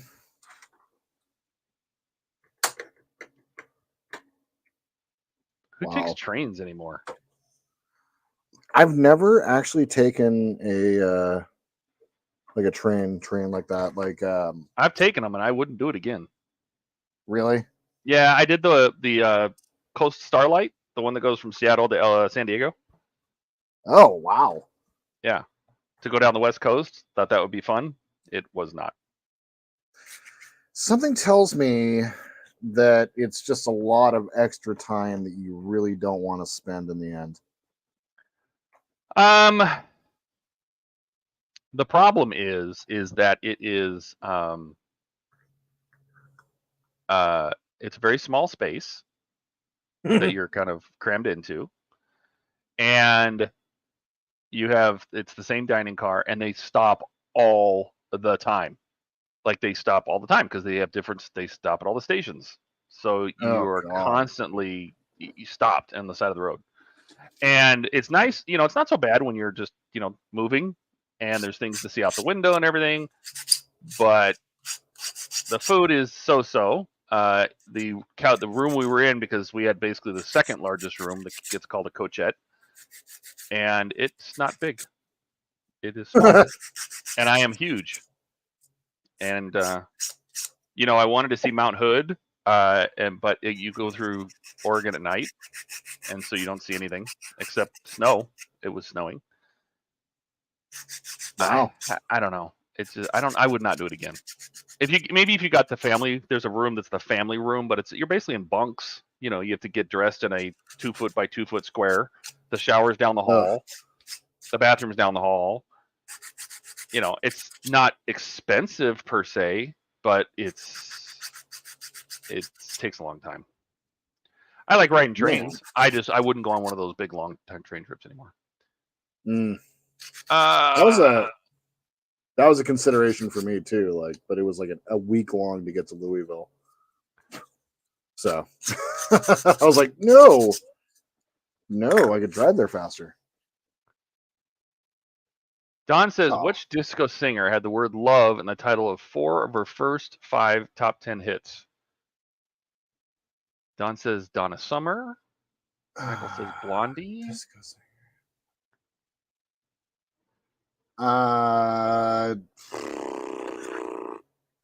No clue. Yeah, I don't know. Disco is not my genre. Oh, stop. You love disco. I can see you on your little roller skates and everything. Yeah. Oh, yeah. Some Little River Band playing. Why not? I actually really like Little River Band. So, yeah, maybe. Disco's not bad. I make fun of it. Little River Band was one of my dad's favorite bands. So, of course, I liked it as a kid. May secretly listen to it in the car by myself. Oh, boy. You and Sanding. Bring the dogs. The dogs of war. Right. I'm not using the racer on this thing because this plastic is murder with that stuff. So I'm just trying to be quick and rough and dirty about it. I did take my hobby knife and scrape around the edges. So just for reference, we'll go ahead and bust out the perfect grade here in a second. So here is one of the docking ports. Real nice detail there, right? Real high quality. Here is a perfect grade docking port. Just like that. Yeah. Crazy. But I mean, to be fair, there's a big difference in the cost of the model too. Absolutely. This one is 30 parts. This one's 660. So, yeah. Oh, see, Very Eric's fair got a point. point. Jordan needs heavy metal questions or speed metal. It's true. Oh, God. Hopefully Jordan wasn't wearing the Lieutenant Dangle shorty shorts when he was roller skating. No, I would probably get arrested for trying to smuggle a squirrel or something. I don't know. Those are escape pods? Is that what they are? They're escape pods? I never knew that. I always assumed that they were They always said, ports. yeah, everything I've read says they're docking ports. Interesting. Huh. If that's true, that's pretty cool. And Ian and I have some thinking to do about how we went ahead and put some nav lights in the side there. Ken's asking, which two singers joined Rod Stewart on the hit All for Love? And that is going to be Sting and Bryan Adams. I was going to say definitely Bryan Adams. Yep. I know that. I knew that one. I didn't know the other one. Yep. Sting, Rod Stewart, and Bryan Adams all have basically the same voice, just at different points in their lives.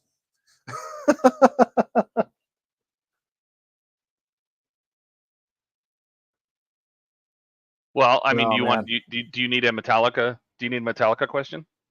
I mean, I don't have to have them. No, I mean, I know enough. I know enough. Okay, what was the name of James Hetfield, lead singer? What was the name of his first band? Oh God, I used to know this, and I can't. I'm not even going to pretend to remember now at this point. He's got the guy. Jordan's got a tattoo on his arm of the Metallica M. Yep, and he doesn't know these things. Yep. He says. Michael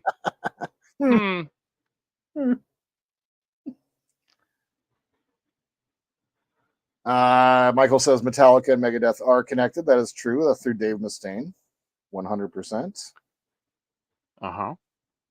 I've listened to Megadeth's most recent album, and I got to say that it's pretty good, actually. I was surprised by that, considering what Dave Mustaine has been through over the last little while. Yeah, my sister used to date him. Seriously? Yeah. Dude, that's super cool. Yeah, but way before Megadeth, like high school.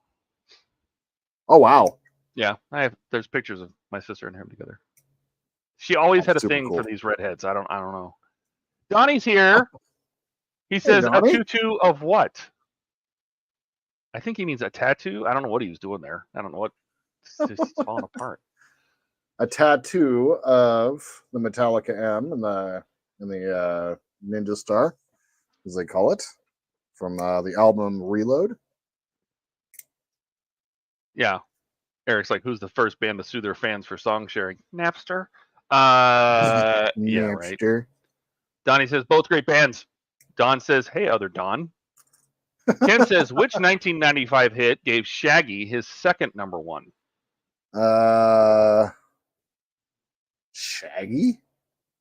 Oh, God. It wasn't me? That sounds about right, because I was screaming that out the window of my Blazer, and that's about the time I had my Blazer. Feels like it. Michael says, which Metallica bassist passed away in a tragic accident while the band was on tour in England? You should know this. Cliff Burton. Okay.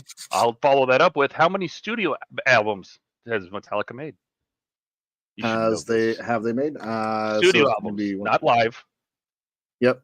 So it's 1, 2, 3, 4, 5, 6, 7, 8, 9, 11. Nope. What kind of Metallica fan are you? Seriously. Not a very current one. Apparently. That's all right. There's been 9. Look, 9? Well, 9. I think I'm counting. Oh, what I was counting was S&M, and which is live, and Garage Inc. I was counting. which was just a compilation album from the garage days. So, Yes. Yep. Yeah. If you count live, they made 4 live albums too, so you have to add those together. Yep. Ken says the answer to his question with Shaggy is bombastic. Oh. Mr. Bombastic.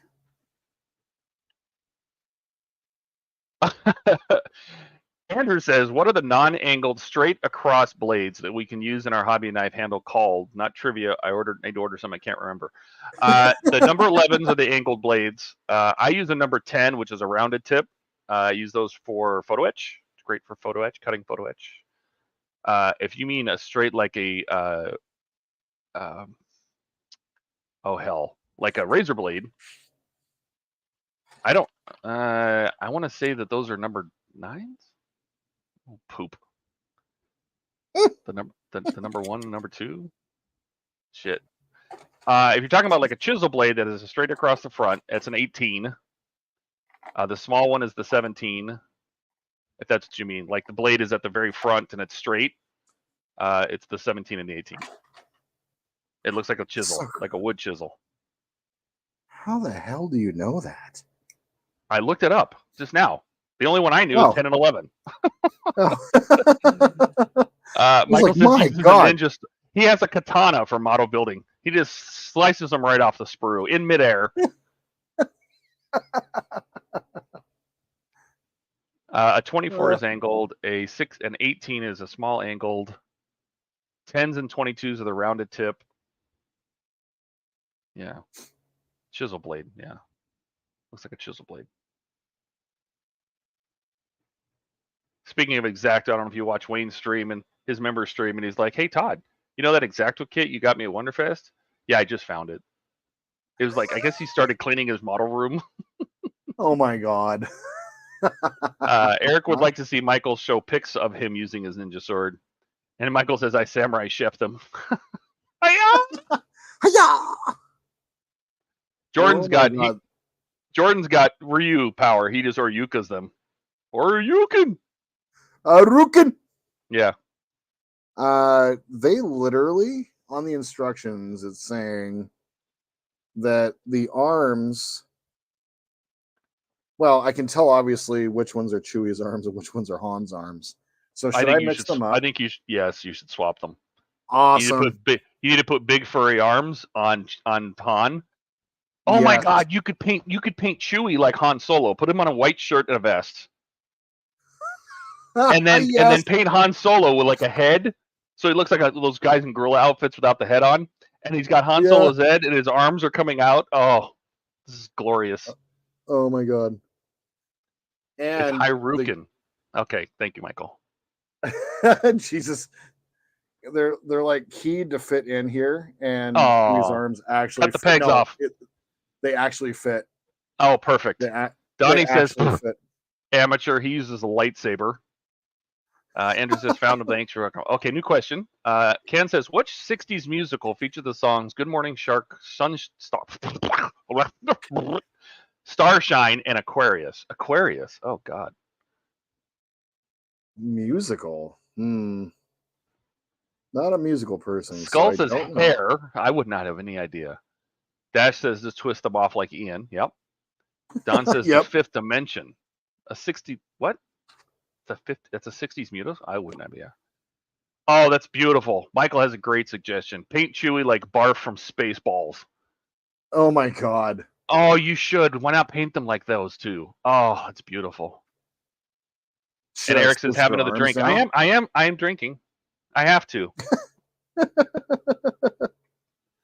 have to. Ken says the correct answer is hair. Excellent. Nice. And Donnie says, yes, his lightsaber melts that solder. Because that's what he means. And Don says, I didn't read the question. That's okay. We're just getting out of control. Oh, we are 100% putting Chewie's arms on Han Solo. Oh, yeah. Yeah. It's happening right now. At this point, everything else can be the same. It's just too bad you can't use you have like God hands or something, right? Chop his head off and put Chewie's head on his body so he's wearing the correct outfit with his hairy arms coming out and his head. And then put Han Solo in Chewie's outfit. Just change the heads around. Oh, I love it. I'm giving you terrible ideas. I do not apologize. So, off with the head. Done. This is great. Here is the tiniest little. God knows if it will actually focus. Here, Little Han Solo head. little Han Solo head. I wonder. Yep. Man, I wonder why my number pad's not working. Oh, whatever, doesn't matter. Is it Bluetooth? It probably just keeps going to sleep on you. Oh yeah, it is Bluetooth. Yeah. So just let it go to sleep. Well, don't let it go to sleep. I'm saying hit some button you haven't configured. That's what I do. I did, and it's there it goes. Yeah, so. I just keep tapping the same button until eventually it works because mine will go to sleep too. Don says I mentioned bar for your perfect grade 1. Yes, that's true. Look at that little Han head. That sounds weird. Just a little head from Han. No big deal. Todd, Eric says, Todd, whatever you do, don't warm Jordan. Warm with the final countdown. Yep.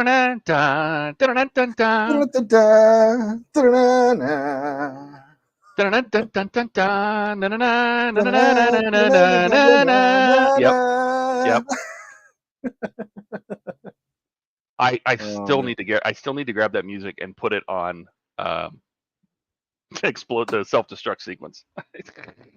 Oh, dude. Yeah, have it.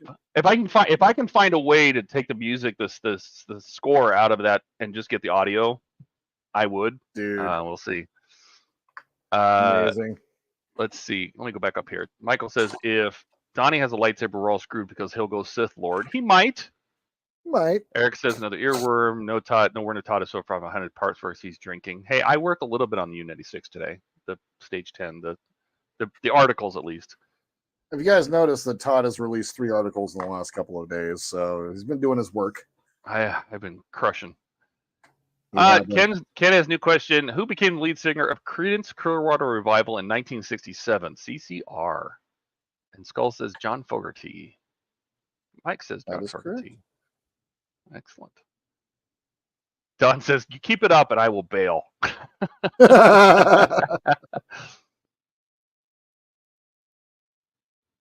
We're here for you. Donnie's like, welcome to the dark. Never mind. I would never do that.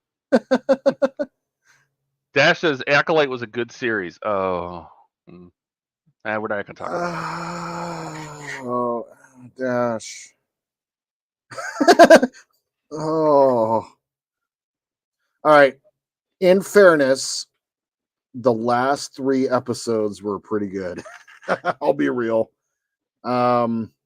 When it comes to the Acolyte, I see what they're trying to do now. I just really wish that they would just not lean into, how do you put it?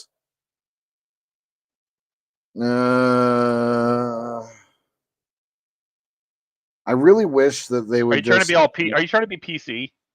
Yeah, I just wish they wouldn't lean into the woke culture side of stuff. Like they don't need to change the story just to appease the easily offended. I don't like when. That's correct. I agreed. But the idea, and like, if you guys haven't seen it, here's a bit of a spoiler. What they're trying to do is show us how Plagueis figured out how to create life from the Force, because he was the one who created Anakin. And so it makes total sense. Like, you need a strong planet that's strong on the dark side of the Force, which both Tatooine and the planet that they were on, I can't think of it off the top of my head right now. But you have to have a strong presence on the dark side of the Force. And so it makes total sense. Like, I get that what they were trying to do. My issues that I had with the show were simple. Like, I really enjoyed the guy that they got to play Soul. I think he's a great actor. But he was the most unbelievable Jedi that I've ever come across in all of Star Wars. And that says a lot from Jordan. Yep. I mean, I could handle what's his face? Darth Jar Jar before I could handle this guy as a serious Jedi. So, um, but I get what they were trying to do, and I would like to see a second season. I had no problem with the show in the end. What Dash is referring to is when Osha bled the lightsaber crystal, and it turned when she ignited Soul's lightsaber. It literally turned it from blue to red, and it was a very, very, very cool effect. I really appreciated it. Some of the best lightsaber content or fighting in all Star Wars. There was a lot to like. There really was. There was also a lot to not like, and so it's just one of those shows that Well, let me ask you this. I haven't yeah, seen it, so yeah, I haven't watched the series yet, and I avoided it because a lot of people have said it's bad. I don't mind watching it. Oh, hang yeah, on a second. for sure.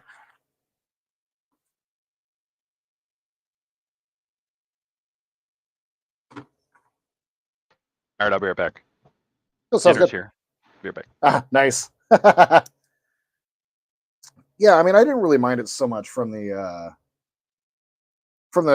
Star Wars story perspective. Like, I get what they were trying to do. Just the woke stuff just doesn't really work for me.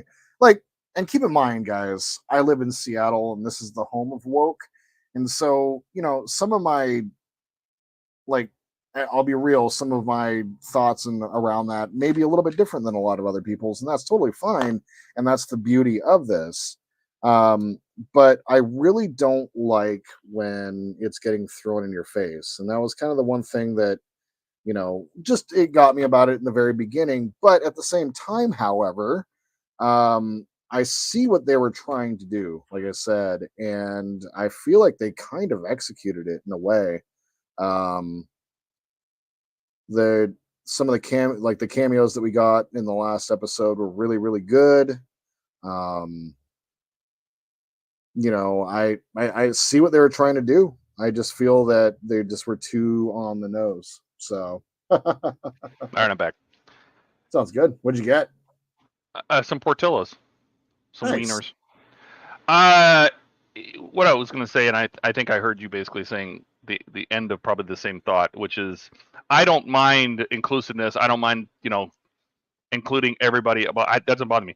I don't like it when it feels forced. Correct. And that's what it felt When I feel like. like it's forced, it's not good. Yeah, If it's just that's right. natural and that everybody plays their role perfectly and it doesn't matter, I don't pay any attention to it. So Right. I just don't like it when it feels like it's getting shoved down your throat. That's all. And that's what it felt like in the beginning. But once they established that whole part of the story, because once again, like what a lot of people forget is that Anakin was created of the Force, right? Like his mom Shmi. So when Qui-Gon asked her, who's the father, and she said no one. And it's supposed to be like, oh, the Immaculate Conception thing or whatever. And I get why people are upset with that portion of it, but that's been in Star Wars since the very beginning, right? And Anakin was born of the Force, and Pelagius needed to figure out where this came from, right? Like, where did this idea came from? And I really do appreciate what they were trying to do and show that. And I also really do appreciate them showing the hubris of the Jedi. Like, they literally do an amazing job of showing the Jedi at this point, because the whole point of this is like takes place right at the end of the High Republic, and what it does Hey, is it Jordan, shows, yeah. I think you're losing people. Yeah, I I think they're like, what in the world? yep, there we go. So I also have a podcast, you guys, so you should check out my podcast sometime. Yeah, you can go listen to the podcast. Yep. That's probably a better place.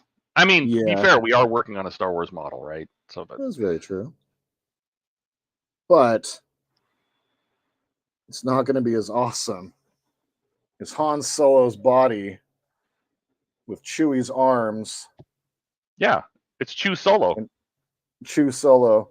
Han Chewie? What sounds Han better? I think Chew Solo sounds disturbing. I like it.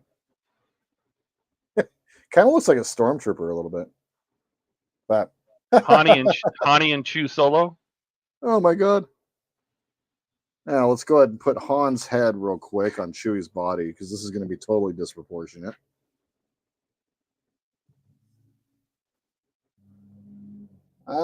Ken go. He's asking a question. Which band released the single "Wild Thing"? I think it's been answered, but I haven't seen it. Wild Thing would be Tone Loc from the 90s, and I can't think of the band from the 70s or the 60s or whatever they created that one.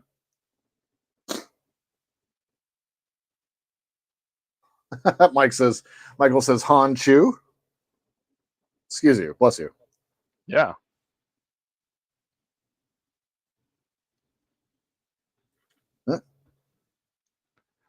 Holding on to Han's head.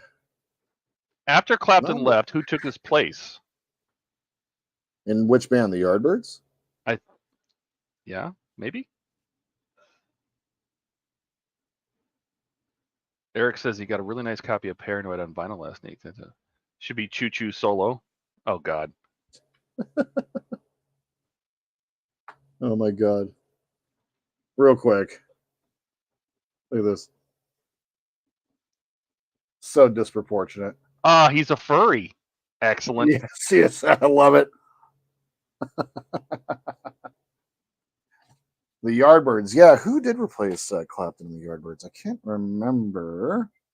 I do remember knowing that at one point, though. I am a huge fan of Clapton and the blues and all that. Heavy metal is my favorite genre, I would say overall, but probably for the last decade or so, I've been obsessed with listening to the blues. Kenny Wayne Shepherd and Joe Bonamassa are a couple of my favorite artists right now. Hall of Famer, Don says.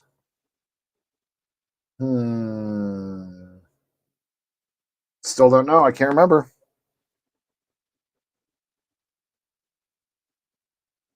Oh my God. These arms. It's going to be great.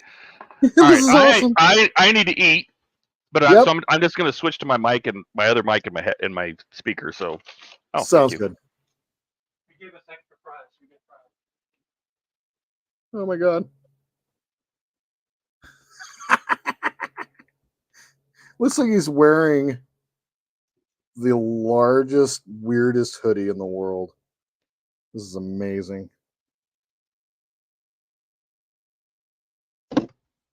Ken asks, which group released the song Stop in the Name of Love in 65? That would be the Supremes. Michael's got it. Chase has got it. Nice. Stop in the name of love. Oh, God. Before you break my heart. Don is fully triggered now. Yep.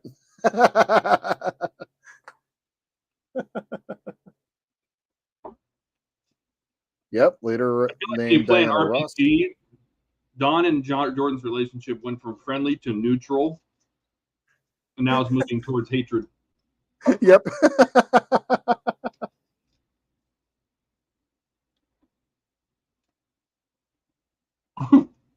See, Don's like tick.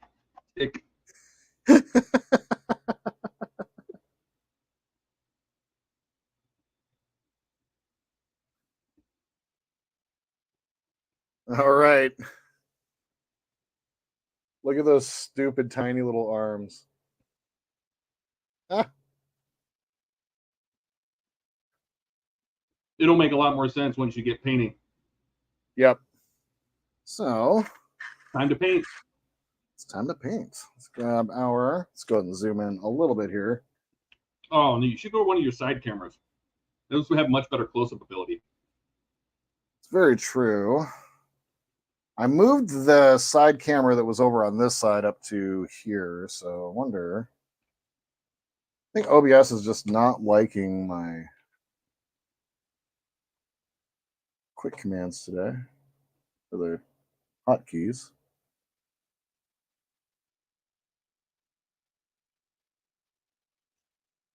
Weird. Let's go to. So yeah, I moved that center one over here. It's a little closer, but let's move over to the CX405. That camera a little bit more. There we are. Now set this off to the side while This continues to dry. Eric says, why do I get a sneaking suspicion that Jordan is a closet K-pop listener? And then Michael comes back and goes, Klingon pop?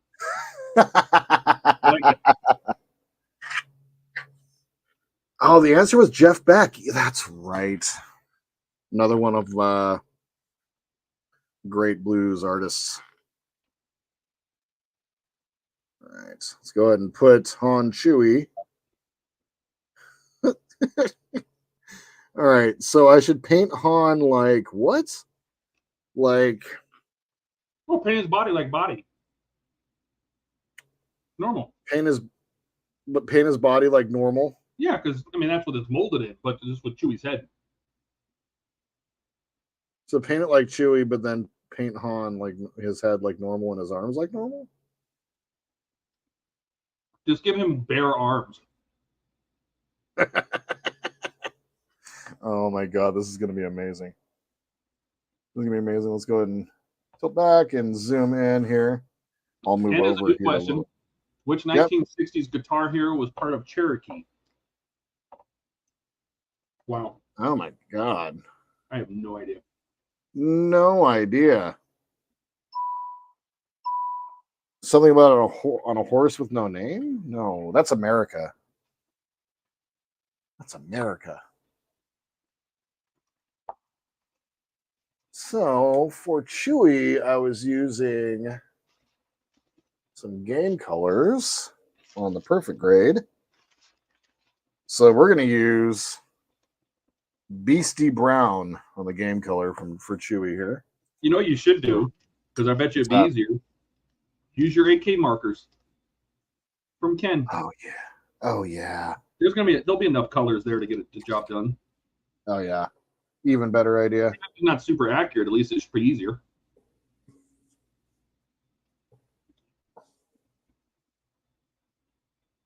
Okay. So yeah, we have brown. We also have. I think the brown's gonna be perfect. Actually. Hands. Yeah. Start with the brown.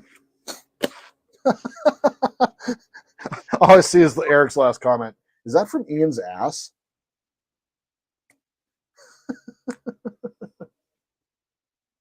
All right.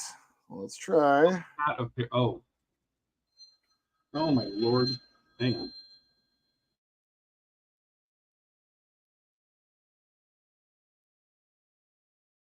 Okay. Although there's no primer down. That's fine. Yeah, it's fine. So we're going to do this with you guys seeing what I'm doing. I can see what I'm doing, maybe.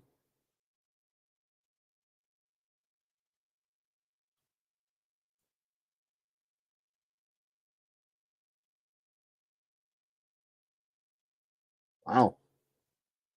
Markers work so well.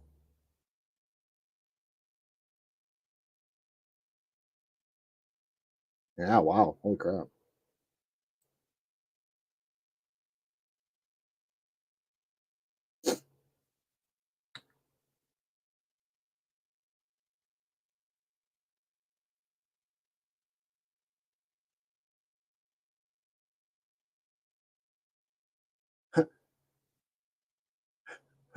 What did I miss here? Hold on. No, Don's saying he's seen Clapton. Wow. Beck and Stevie Ray Vaughan. That's amazing. That would have been amazing to see Stevie Ray Vaughan. I need to get my helping eyes on. Oop. And Dash is saying I'm watching Fallout again, and I can see that one of the overseers was Blind Owl from Deadpool. Yeah, no, she's fantastic. Blind Owl is great. You call her Blind Owl? Yeah, because she's blind. All right. This is kind of difficult for me to do both, so we'll see if I'm able to paint and let you guys see what I'm doing at the same time. On the headlight there. These markers actually, wow. Thanks, Ken. These are freaking amazing. Paint's going on really nice. You know, it was kind of hard to pick that up a little bit.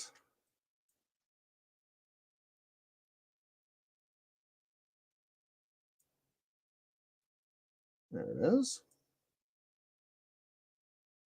They're talking about some New Vegas. Michael saying I need to play Fallout 4 instead of watching the stream. Agreed. I've been playing when I can play for the last little bit. I've been playing through on my Xbox the Sim Settlements 2 mod. If you guys aren't familiar with that, it's only available on Xbox, but it's a complete overlay mod over Fallout, and basically it's just some of the best mod work that I've ever come across in any video game. Great voice acting, all of it. It's amazing.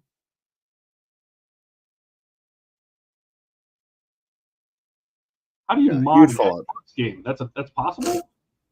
Yeah, so the Xbox has they have limited modding availability, and they have like a creator club, or creation kit, so you can actually, it's like a GEC that you can go in and create content for it. So yeah, there's a full list of mods. So when you log into Fallout on the home screen, you just look for, what is it? The community creations or something like that. I can't remember what it's called right now off the top of my head. I had no idea. I didn't know you could even do that. Yep. And it's available for PlayStation as well. This PlayStation doesn't have the what's it called? The Sim Settlements 2 or the Sim Settlements mod. You have to choose because the coding for the games are different for each platform. So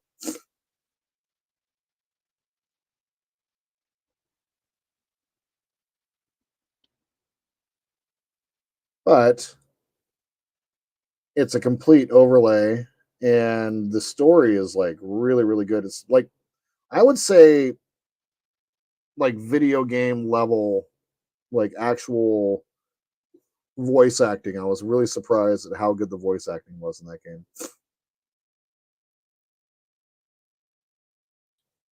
Some really tiny fiddly spots. Let's switch over. Might be easier for me to kind of show what I'm doing this way. That way you guys can see what I'm doing. I was having to hold the other one, or the other camera was holding a little too low. I have one of those magic arms coming tomorrow to lift up that camera.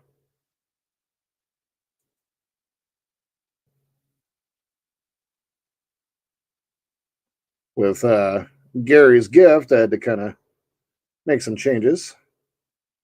It's super awesome.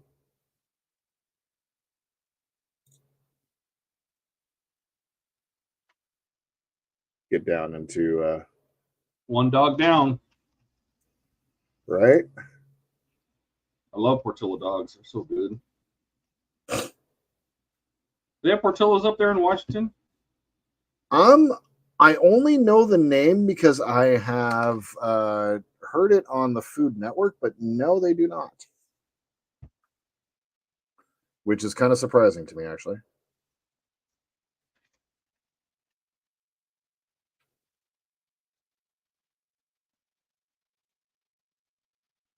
Ken asked who released My Way in '69. Of course, that was Sinatra.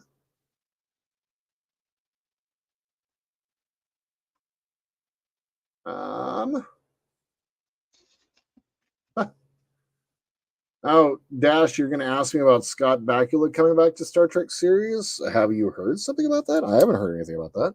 Curious. I know that Connor Trenier, who played Trip Tucker in Enterprise, and Dominic Keating, who played what's his name? Lieutenant Reed.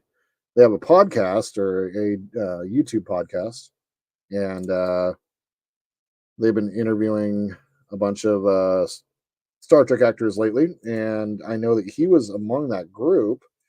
I don't know if I heard anything about him coming back to Star Trek though. That'd be really cool, but they'd have to do it right. I don't want Scott Bakula to come back unless they're willing to tell a proper story with him.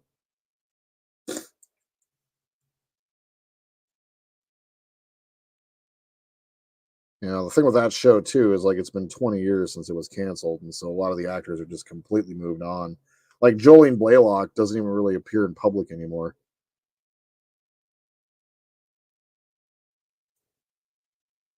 No one can seem to find her these days.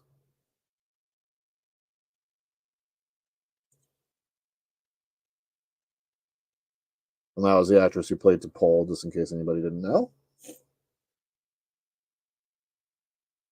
No, I think if anything, I've heard rumors, Michael. So he said, "What are they going to do? Create new seasons of Enterprise?" No, I've heard rumors though that they'd like to explore some like what ifs, like the short treks.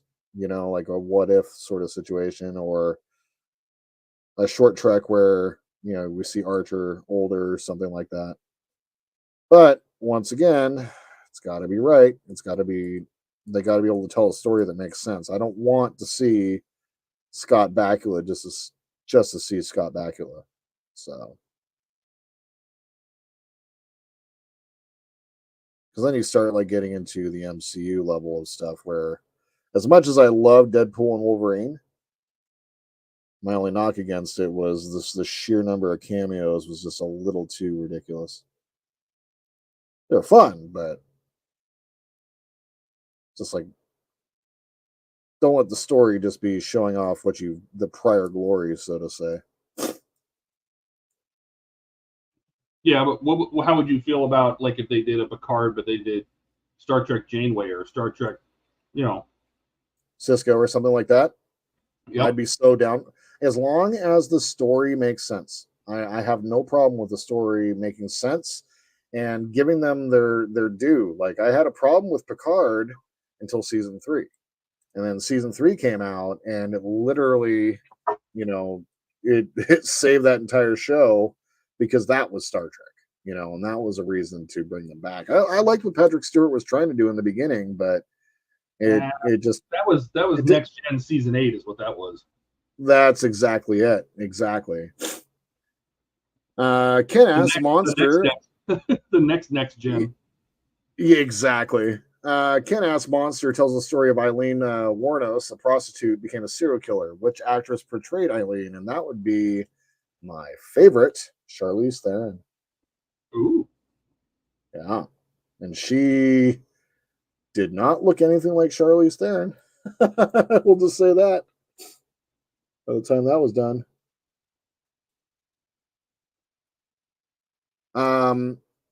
Yeah, I mean, like, so like if they were to give like the knock that I give like against Enterprise is they didn't get to fully tell that story. Like, it really started getting off on its feet in the last season, but by then it was too little too late.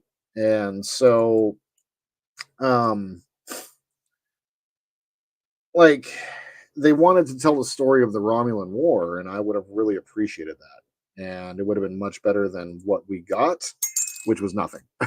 So, if they want to give us a story of Archer and what happened to him in the end, like, I'd be so down for it. But once again, like, any of those actors coming back, like Avery Brooks will never come back to Star Trek because he's too weird. Like, Avery Brooks is a very strange guy. And have you guys seen The Captains, by the way? The one that the show that William Shatner did. And he went and interviewed all of the former captains at that point. And when he went to go visit Avery Brooks, even he was like, "Bro, this guy's weird."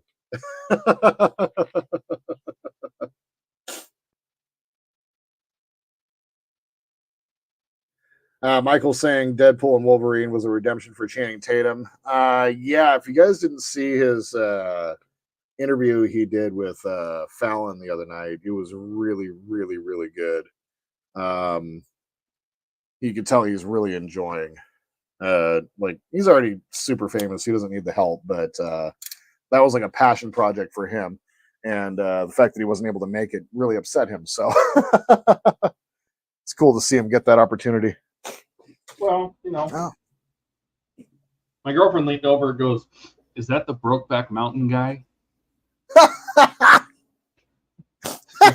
I can't remember his name, but he's the Brokeback guy, right? I go, "Yep, I guess that's what he's known for." Oh my god. Poor Channing. Poor chatting. That or 21 Jump Street. Come on. Oh, that was such a bad movie. Uh-huh. Like I have a really like Jonah Hill I've got a hard time with always.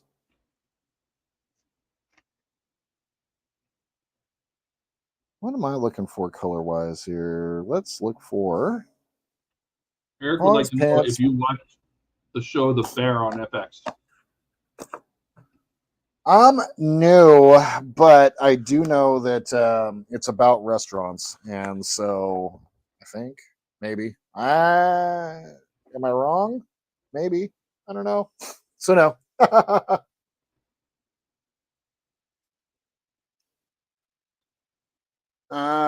Ken asked which 2000s movie about a homeless man is based on a true story.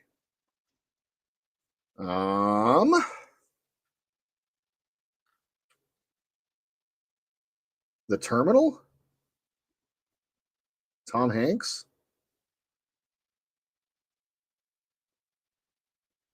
Huh.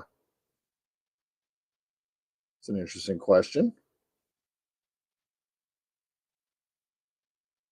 All right, so I got this blue, and it's blue. The Royal Air Force, is that what it is? RAL?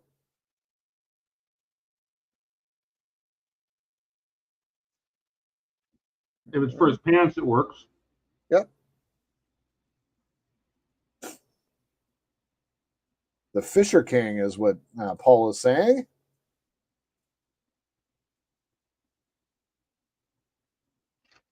Oh, Andrew, you are speaking my language. So he goes, bear with me a moment. We know that the Star Trek we know is based on a universe that split from our own in the 60s when the TOS aired.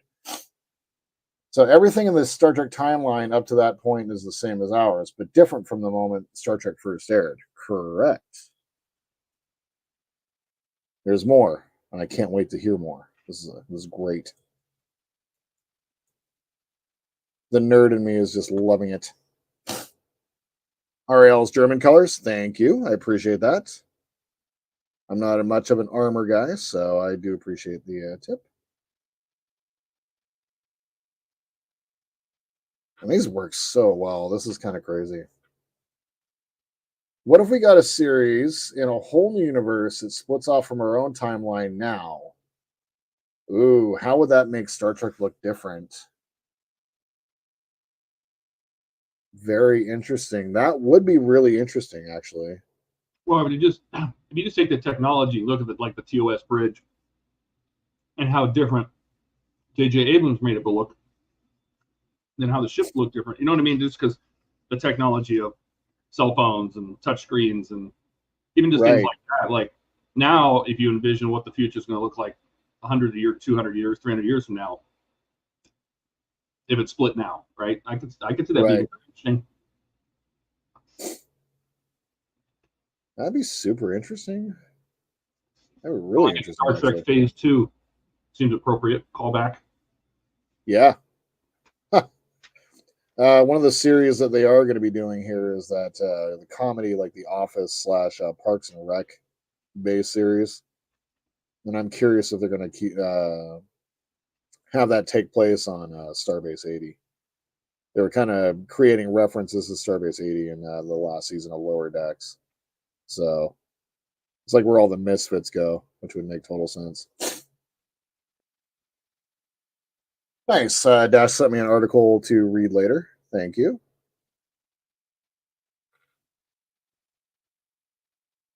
And I really need to get one of those small. Let's just put them on his head right here. Those little tweezer things that you guys have to, or those little clamp things to hold on to things too. Crosslock tweezers. What are they called? Crosslock. Crosslock. Okay. Crosslock or self-closing.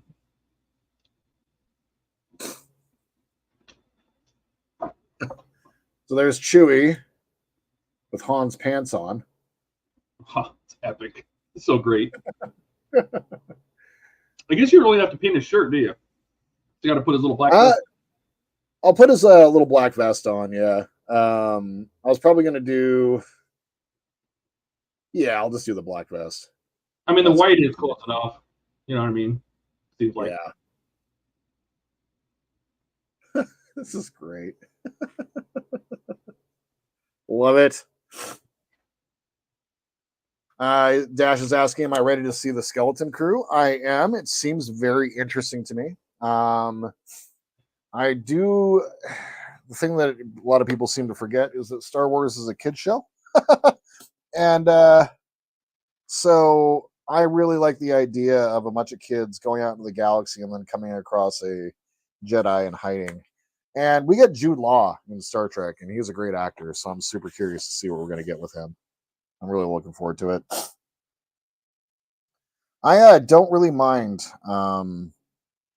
Like, I can watch Star Wars and Star Trek, all the new stuff, without looking at it too much through a lens of, oh, I hate this or whatever. Just because it's entertainment, and as I've said a bunch of times, we have Star Wars and Star Trek on TV right now. Like, it's out there. And for a long period of time, we didn't have that. And so I'll just take whatever we can get it.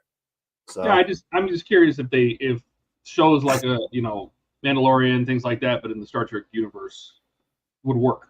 These standalone stories about Data, for example, the whole thing going back to Data's creation and Sing and all that, for example, or Picard on a Stargazer, or of course it'd be impossible because he's like 150 years old, but right. But they can find new actors. I mean, there's how many different people have played different actors inside Star Wars. So exactly. And that's a great point. I would really like to see more of that. Like, I think Star Trek was on to something when they were doing those short treks there for a little bit. Yeah, I think they were really on to something there, and then they just kind of stopped doing them for whatever reason. So, yeah, I think they can get away with those, because there's so many characters in Star Trek now that have such a story. Characters that we may not even know yet, or very well. For instance, like what would be? Well, take Worf and the whole disgrace of his family, and I mean, there's just, I feel like there's so much depth to some of the characters you really could have. You could play into it. Exactly. And with Worf, you can go into what happened to him after the Enterprise E was destroyed or whatever. What got him into Starfleet security, what got him, or back into Starfleet security, and, all of the things that happened afterwards. And, like, we know of his grandfather, right? Because he was in, General Worf was in Star Trek 6. And, so yeah, that, like, with the huge history that Star Trek has created over time, there are so many characters you can do. Like Khan, that would be super interesting to get the story of Khan. Like, just they did a little bit of that with some books, but like actually give us the story of Khan and like how he came to power, and give us the story of the eugenics wars and all of that. So yeah, I'd be super down for that. I'd honestly prefer that a little bit more than a comedy Star Trek show. Like, don't get me wrong, I'm looking forward to whatever that looks like, but part of me is also a little nervous about, like, completely, like, Lower Decks was a great way of getting comedy into Star Trek and keeping it light and easy for people to kind of take in, because it sticks enough to canon, it sticks enough to what we already know. And because Boimler is basically just the world's biggest fanboy, right? It makes it make total sense. But I do worry that they're going to try to lean too hard into trying to make the show like too funny. So we'll see. It is Tawny Newsome who does Mariner. she's one of the showrunners. So Well, hopefully, because Michelle Yeoh, right? They have Section 31 is supposed to happen. I mean, right? There's these things they split off, but Eric's got a good point because a couple days ago they announced that Paramount's closing their TV studios. Yep. And they're shutting them down, but that's not the end of the world because CBS owns Paramount and they'll just move that stuff over to CBS. Doesn't mean that it's not going to continue. Paramount's not going anywhere. Not Paramount Pictures, the parent company. It's just the TV studios and Paramount. Man, it's gone through a lot. It's changed hands. It started with Desilu. It's gone through. Remember when it used to say Gulf and Western? Then it was Viacom. I mean, it's a mess. Paramount has been around a long time. They've been through a lot, but I don't think closing the studio is going to change much. No, and they don't even film, like the last Star Trek that they filmed at Paramount was Picard season 3. They actually have the Star Trek studios in Pinewood, Toronto. So they actually have their own set of studios out there. So no, Star Trek has been the lifeblood of Paramount for the last 30 years. No property of Paramount's outside of maybe Mission Impossible, Transformers to an extent, but Star Trek has been at the core of keeping Paramount in business for as long as it has. That was a big part of the sale of Paramount just recently. So, I don't see Star Trek going anywhere. It's a multi-billion-dollar property, and one of the very few things that Paramount can still hold on to, and they're not filming Star Trek there anymore. So it just sucks. I really hope that they don't I hope that Paramount Studios themselves, I hope they turn it into, if they're not going to film there anymore, I really, really, really hope that they turn that into a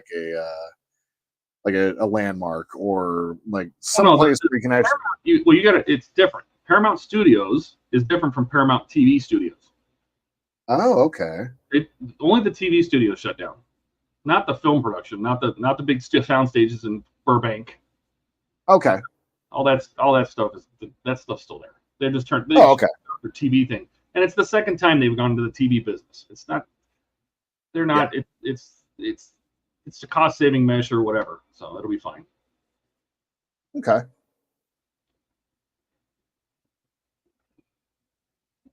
Can Michael answer that one quickly? He goes, Reverend Graham Hess finds crop circles on his farmland. Name this Mel Gibson movie. And that would be Signs. Yeah, that's a weird freaking movie. Real weird movie. I didn't like that movie because it was so weird. And Donnie said, dang it, Michael, type slower.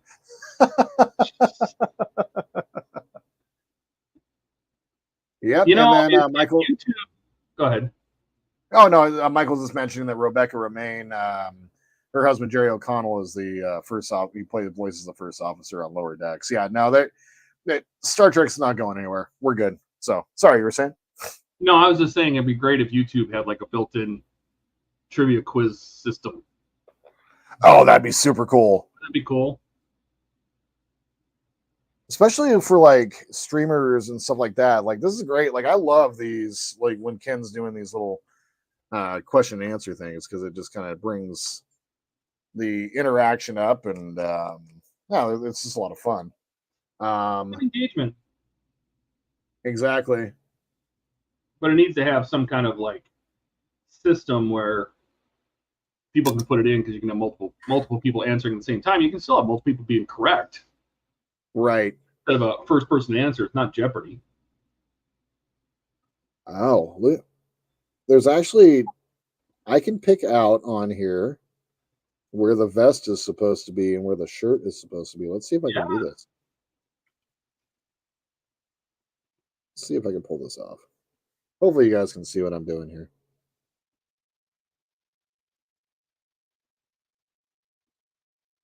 Is this black? No. Dark gray. I'm like, wait. Dunkelgrau. What are you doing with Dunkelgrau? Oh my god. I was like, that doesn't look black. What is this? There it is.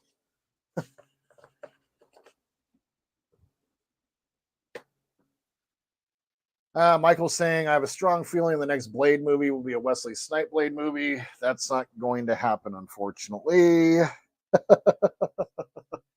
That really was Wesley Snipes in Deadpool, wasn't it? It was, yeah. And he looked like hell. Yeah, and Wesley Snipes does not have a good relationship with Disney.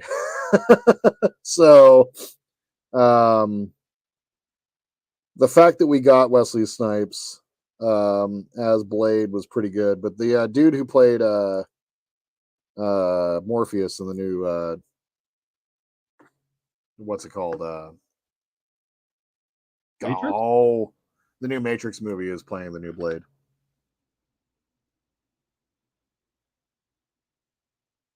So I saw half of the new Matrix movie. Yeah. I saw half. That's all I needed. Okay, finding the limit for these markers here. Let's go ahead and grab. Fine point works, but it's just not quite fine enough. Let's grab.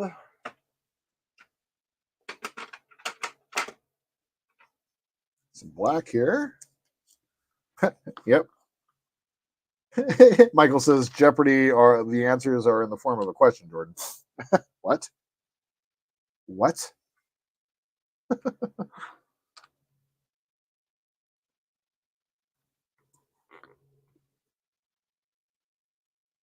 Oh man.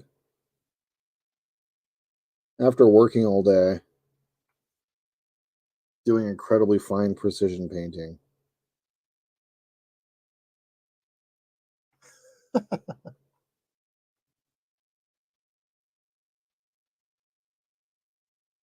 But I did get some new brushes recently. And these have made all the difference in the world for me. Good equipment matters, apparently.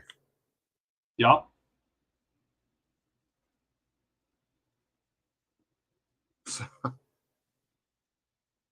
There's Chewy so far. I need to clean it up a little bit, but excellent. Oh my god. I think it's funny as hell. This is great. Oh, you talk me into everything. I love it. Well, you believe Ken's me. You're not supposed to do that. What's that? I said you believe. Right. It's very true. Very true. Ken asks, sequels were big in 2005 as well. Unlike its predecessor, this action sequel, starring a former rapper, didn't perform well at the box office. I guess they needed a diesel engine to run it. Oh. Are you talking Triple X and Ice Cube? Ew. Because that movie was real bad. Oh God, Triple X. Ugh. Not just bad, but real bad. Real bad. Like, oh. You guys remember that movie with Clive Owen, Shoot 'Em Up? It had Monica Bellucci in it too. And it was the one where it was like the trick shot guy where he was like curving shots around things by twisting the gun midair. Oh God, so bad. Oh yeah. Ooh, that was terrible. Oh, Shoot 'Em Up. It had Paul Giamatti was the bad guy. Triple X State of the Union, that's right.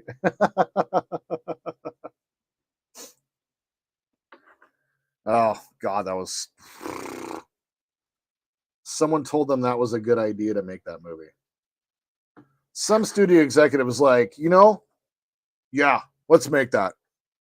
Sounds good. So what do you have for the new jingle? Oh God, I forgot the rest. Never mind. Okay. I was like, wait, what? Andrew's saying I want a continuation of Stargate. I agree wholeheartedly. I know that Brad Wright still is him and Robert Cooper, who were the showrunners on that show. Both of them have been trying to get it rebooted hard. And I'm surprised. I'm really surprised in the day and age of reboots that they have been able to get Stargate rebooted. But I don't want them to do a new story. Like, I really want a continuation. I want them to continue on with that story. Because they don't, that's a franchise that you can get away with just jumping ahead, 15, 20 years and just seeing where they're at that point, I think. Oh, maybe a little hard to pick up, but there's the red stripe on. Oh, there you go. Chewie's Yep. pant. It focused for a second. Yep. There it is. Man, Han Solo needs some manscaping. Yeah, he does. I need to, well, I got the opportunity. I need to paint the back of that, back of Chewie, because you'll be able to see a little bit of that. That was great. Such a great idea. It was a terrible idea, but it was great. Oh, yeah.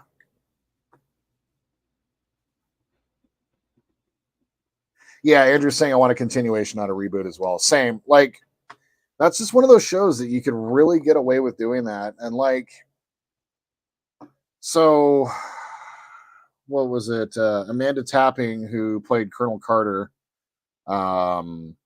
she's now like one of the big directors in Canada.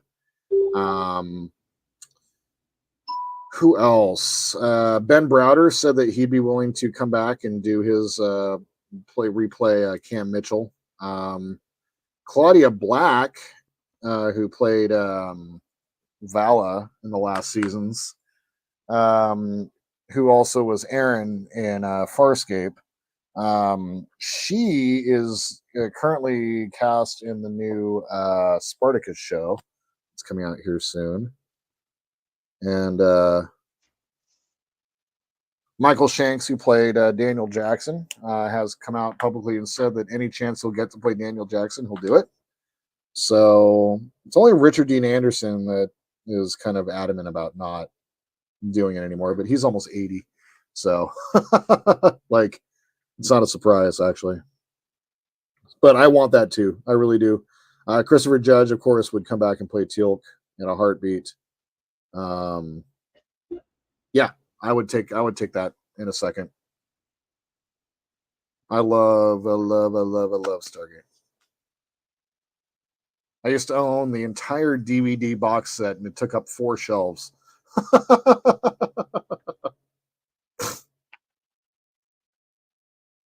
Yeah, Andrew, we don't even need the original characters to do a good show. No, you don't. Like, you just need the story. Like, give us, like, in Continuum, the very last Stargate movie, the made-for-TV movie, they killed the last Goa'uld and Ball. I personally would like to find a Goa'uld or a rogue Tok'ra, something like that, to come in and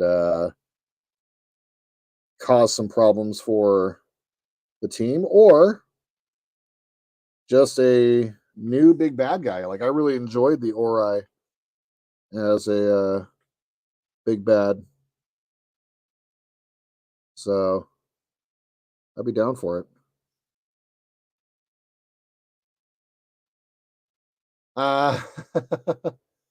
Hey, Ken asked what city did 87 RoboCop take place, and that's going to be Detroit. Ken or Dash asked me, did I like SGU?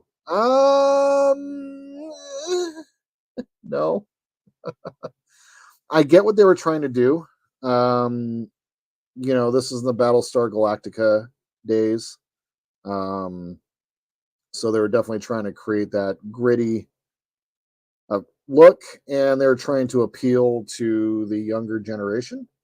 So I understood what they were trying to do, but all of the great casting in the world couldn't save a bad story.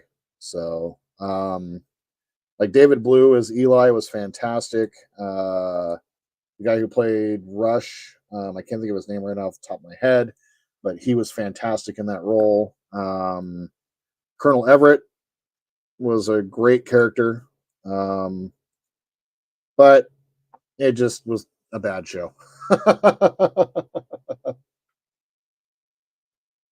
That's right. Michael mentions Ball didn't actually die. He was removed from his host in the last Stargate movie. You're right. You're right.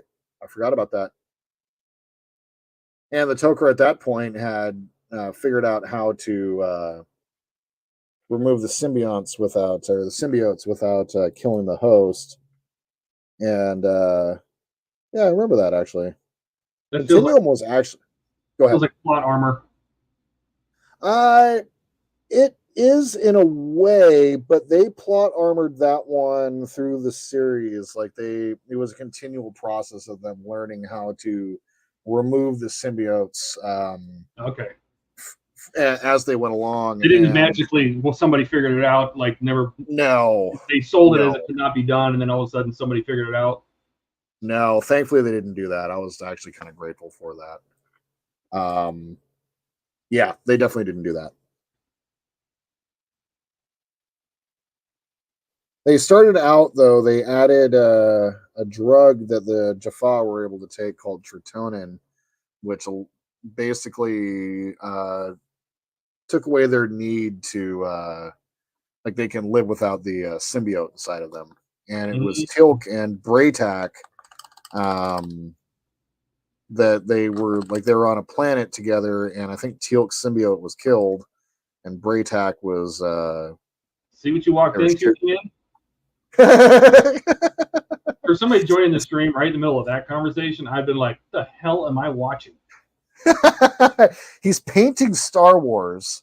There's Star Trek font on the top, and he's talking about symbiotes, Braytak, Teal'c. What the hell is going on here? So true. It's just one little confused Jordan doing his thing. That's right. I will respond. You're correct. Wait till you see the Han Solo he painted. Yeah. And the Chewie. There you go. I shouldn't have done those eyes. I got to stop doing that. So we're gonna paint over that here in just a second. Andrew says, I actually like the idea of having the Wraith find their way to our galaxy. I also agree with that 100%. The Wraith were such a cool bad guy, and they were the principal bad guys in Atlantis. And I really do like that idea. And like Connor Chenier and his portrayal of the character Michael was so good. And then the guy they got to play Todd, Christopher Heimdall. What? Todd, not you, Todd the Wraith. You suck people out. Oh no! I do what to people? You suck their life out through them. What? We're about to have a second producer. Oh God, we're about to get gas bombed. We're about to get mustard gassed. Oh, I can feel it. I'm about to. I apologize for this, guys. Hi, Ian. Hello. Take me off stream. No video. Just want to hang out. What are you up to? Yeah, nice. I was just peeling the price stickers off of things with rubbing alcohol in my fingernails. Very nice. And I saw you were live streaming, and I just wanted to hang out while you were doing this. What are you working on? Chewie? I'm Chewie, is that Han? With Chewie's head and Chewie's arms. It's Chewie Solo. Leave him alone. And here yeah, and it's Han Baka. Oh my God, this is an amazing idea. This is Todd. All Todd. Yeah. Oh Jesus, Todd, what have you been drinking or smoking or gummying? Oh, nothing. I'm fine. Nothing. This is a fantastic idea. And Jordan, when did you get the whole mini painting rig? I picked this up 2 3 weeks ago when I was doing the oh, you haven't seen the inside of the Razor Crest yet, have you? No. Do you have knuckle prints in the bathroom walls? No, but I did a bunch of stowage painting and some minifigures painting, and so I dude, do you imagine the knuckle prints Mando could put into the walls of that toilet room? Oh my God. Oh Lord. He's a Mandalorian. You could have the Mandalorian knuckle prints. Okay. Oh my Todd, god. I heard you say something about breaking Jordan. Or I read it on Discord. I've been like out of the loop for today, and I was like, I gotta get we've on. we've done it a few times. Yeah. Oh, Jordan's an easy target. I am an easy target. I make it really easy. So Dash is like, so let's start a trigger. Discovery was the best Star Trek series. Okay, we're just gonna ignore Dash for now. We're just nope, not going there. Yeah, no, not touching that one with I will just say Discovery has its place in bringing Star Trek back. It has its place. It has its place. That's a good one. But this is a Star Wars build you're working on, and I heard you talking about Teal'c and his symbiote. Yep. Andrew was bringing up. We were talking a little bit about. Oh God, we were talking about Stargate and how we'd like to see that as a continuation, not a reboot. Yeah. So yeah, and then just start Donnie. going down the weird Jordan rabbit hole of I know way too much about things that aren't real. Yeah. Talk about life sucking, and Ian shows up. And yes, Donnie, those Pantendles are awesome. They are. I get Robert RDA's nephew to lead the new SG1. Oh, okay. Oh, I've seen him actually. It looks a lot like him actually, which is kind of amazing. Then of course there was always the young Jack, the one that the Asgard Loki made. Oh yeah. Yeah. God, I know way too much about that stuff. Jordan, you really do know an amazing amount. Hey, dude, it's impressive. I really wish that I could say that I knew as much about like real life things too, but I just kind of don't. You really don't need to. I mean, you've got your niche. You know what you know. Yeah, I know what I know. That's very true, and I can run a restaurant. So there's that. Listen, you know everything about many sci-fi things, and you could make a legitimate Pizza the Hut. Yep. It's almost enough motivation for me to fly to Seattle just to have a handmade Jordan Pizza the Hut delivered to my table at your restaurant. I've actually, on that front, I've found a way of shipping a pizza to you, so I'll be figuring out how to do that soon. Oh, yes. Yep.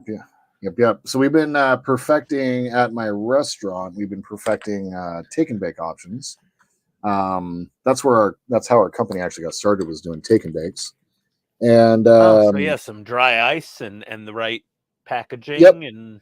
Yep, but it was really about how do I get the dough to be.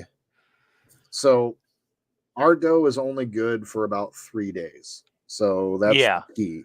So in order for me to do it, I would have to produce the dough and then make the pizza and then ship it that day. What about a blast freezer?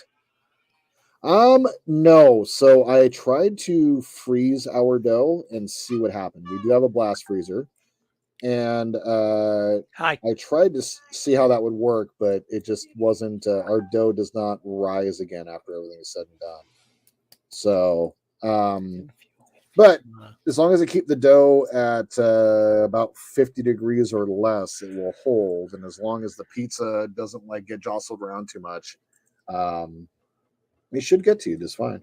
And we have a whole set of baking instructions. So, yeah, because Tony orders me Lou Malnati's Chicago deep dish pizzas from Chicago every now and then. Yeah, and they come packed in dry ice and stuff, right? They do. They come in an insulated box, in a Mylar and styrofoam kind of inner box bag thing, and then dry ice, and the pizzas are in already an aluminum foil pan, and you just basically open it up. It's a to-go pan, so the edges peel open. Take off the lid, take the pizza out, wipe the inside with olive oil, put the pizza back in, and then bake it for X number of minutes at X degrees temperature in the oven. And we've been to Lou Malnati's Pizza like 3 times in person in Chicago on our 2 visits, and it's damn near 99% the same damn pizza. Nice. We actually ordered the metal pan from them also. So we don't use the aluminum foil tray. What I'll be doing is I'll be sending you a very similar. Do you guys have Papa Murphy's over on the East Coast? Papa Murphy's? Yeah, it's a take and bake pizza company. No. Okay. So basically it's like a cardboard tray that is silicone lined, and it cooks our pizza dough perfectly. I actually feel that it tastes better cooked at home on this surface than it does in the oven on the stone. Wow, so crazy. I'm actually kind of surprised. I just pitched because we just send pizzas home with people and then just tell them to figure out how to bake it. I've been putting together a whole system, and I just pitched it to the founders, and they sent me a bunch of feedback this morning telling me how much they loved it. So that's cool. Yeah, and part of the impetus for that was to be able to try to send you guys pizzas. I'm glad that Todd has had a chance to try it. So Donnie apparently knows Papa Murphy's. Very nice. Yeah, Papa Murphy's is good. It's just take and bake pizza. There's nothing super fancy about it. But pizza that's hot and fresh, from your oven, there's something really special about it. So yeah. Ken asks, what's the name of the fake town in the movie The Truman Show? Oh, wait. What is the name of that movie? Oh, what's the name of that town?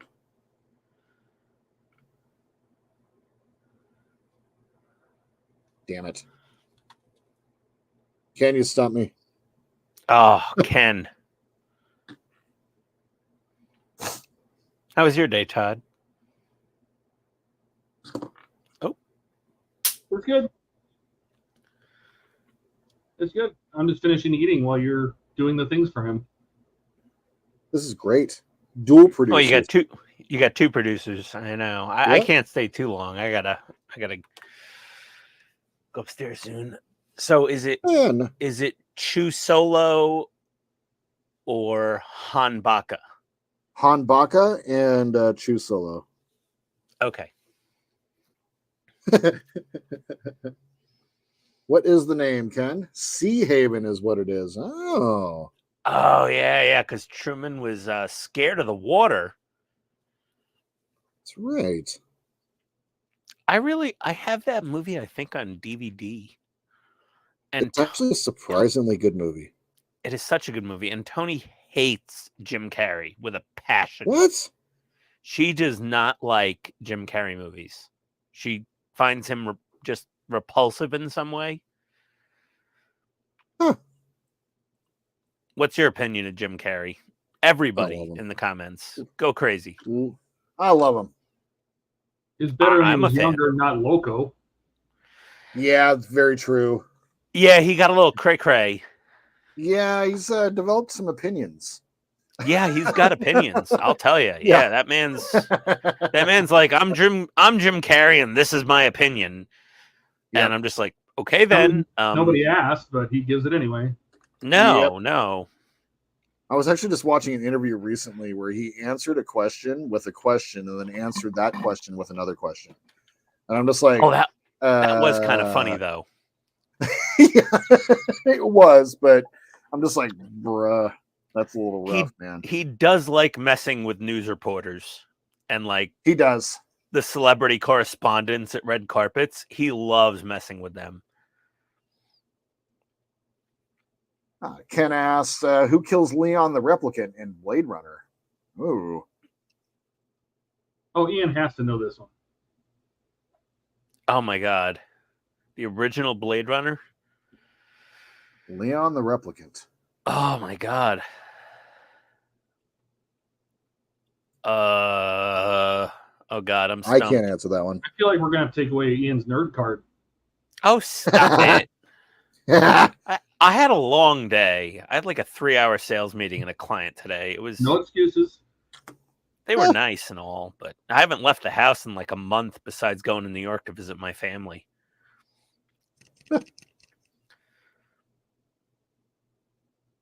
So it sounds like it was Follow up. Rachel. So it was Rachel. And who played Rachel? Oh, the girl with the with like the pinup style hair, that replicant. That's right. She was also a replicant. Sean Young. Oh, Sean Young. Oh, yeah. Speaking of Drew Carey, Sean Young with a penis. Yeah. Oh boy. Oh, look at this. Andrew, my wife went to the same high school as he did, only she went, it was a newer building. Huh. Interesting. Interesting. That's cool. All right. Well, I just saw the time. I'm gonna be wrapping this up here in just a second, you guys. So, I mean, you made it through getting 2 figures painted, but you did wire up your cockpit lights. I did, and so let's go ahead and review. Actually, now that I think about it, we can take a look, get all these paints out of the way. Well, we're gonna come back next week, and we will. I just got Han Solo's hair put on, or Han Baka. You can finish that tonight. Come on. Yeah, dude, come on. What do I got left to do? I got hit it with a little. Put it in front of a fan. You got to do your whole cockpit next week. It's true. Are you going to clear coat those and throw a little panel line around them? Yeah, I am actually. I need to finish getting. Han needs to be a little bit more detail around the edges there. Those markers, the real color markers, are great, but need a little bit finer detail. This is detail. so weird. You know, the best set of real color markers is a set that somebody gifted you. That's right. Ken is ridiculous. He's amazing. He's amazing. He really is. And they're like, I've already used them several times for several different things, and it's freaking perfect. They're really awesome. The metallic ones are really good. I haven't had a chance to use those yet. I'm going to use those tomorrow, tomorrow on the stream, because I'm gonna add some colors to those pipes of the torpedo tubes. So I figure I'll use markers for that. Nice. Yeah, and I've apparently been infected. Oh God, with the Warhammer virus. Oh no. Yeah, I went to. No. Well, you know, I told you my extended family member in New York gave me a Warhammer vehicle to build and paint for him. Yep. On a YouTube video series. And I went to go buy paint for it today, and I went to Level Up Games near my office and, got some proper Space Marine blue for the vehicle. And I ended up buying a damn model kit also. And well, because I don't want to just practice on this guy's, Warhammer vehicle he's had for 10 years sitting on his shelf. Right. So I ended up buying a freaking Warhammer model for like probably way too much money because, the retail stores sometimes. They resell store. But support your local small businesses and hobby shops, I say. It was probably only $5 more than Amazon, to be honest. Yeah, and you don't have some slave worker delivering it to you. Yes, exactly. All right, so I've got a couple minutes left here. Let's go ahead and review what I got done. I'll go ahead and bring back. We want to see these cockpit lights. Well, wait a second. What is this? This is the MPC, sir. Oh my God. I felt like, I feel like I saw some of that painted in person. You did. You certainly did. Me? Are those Harbor No. Freight clamps? Yes, they are. And Harbor Freight clamp and Harbor Freight clamp. Harbor Freight's great for cheap clamps, man. Yeah, what I did was I wound up just hooking this LED into. The first thing that I did today, what took the longest actually, was I took my. I got a lesson in micro soldering, and not micro soldering, but it's micro for me. Todd had me go through and solder. I was gonna like what do you call it, dovetail or hook into just the power, like tap into the power or whatever it is. Yeah. But he's like, well, hey, why don't you go ahead and just run power off the end of the cob LEDs? So I actually learned how to solder up by pre-tinning and doing all the thing with the cob LED. So I was able to actually get that done properly. Todd knows a thing or two about soldering. He does. So just so you can see, Ian. Ooh. There's my rear light. Very And then- nice. Let's go. I don't know why my quick keys are not working tonight, but they're just I'm not. just gonna send you my MPC Falcon also. I'll just shoot it over there and like finish it up. Ah, And then nice. We have our headlights in the front, and then we have our cockpit light over here. And that was the one that I just hooked up. That was the one because I have the paragraphics kit from Todd. So Yeah, I paid for that too. I have that paragraphics cockpit thing set. Yep. That's really the only real letdown on the updated MPC Falcon is the cockpit.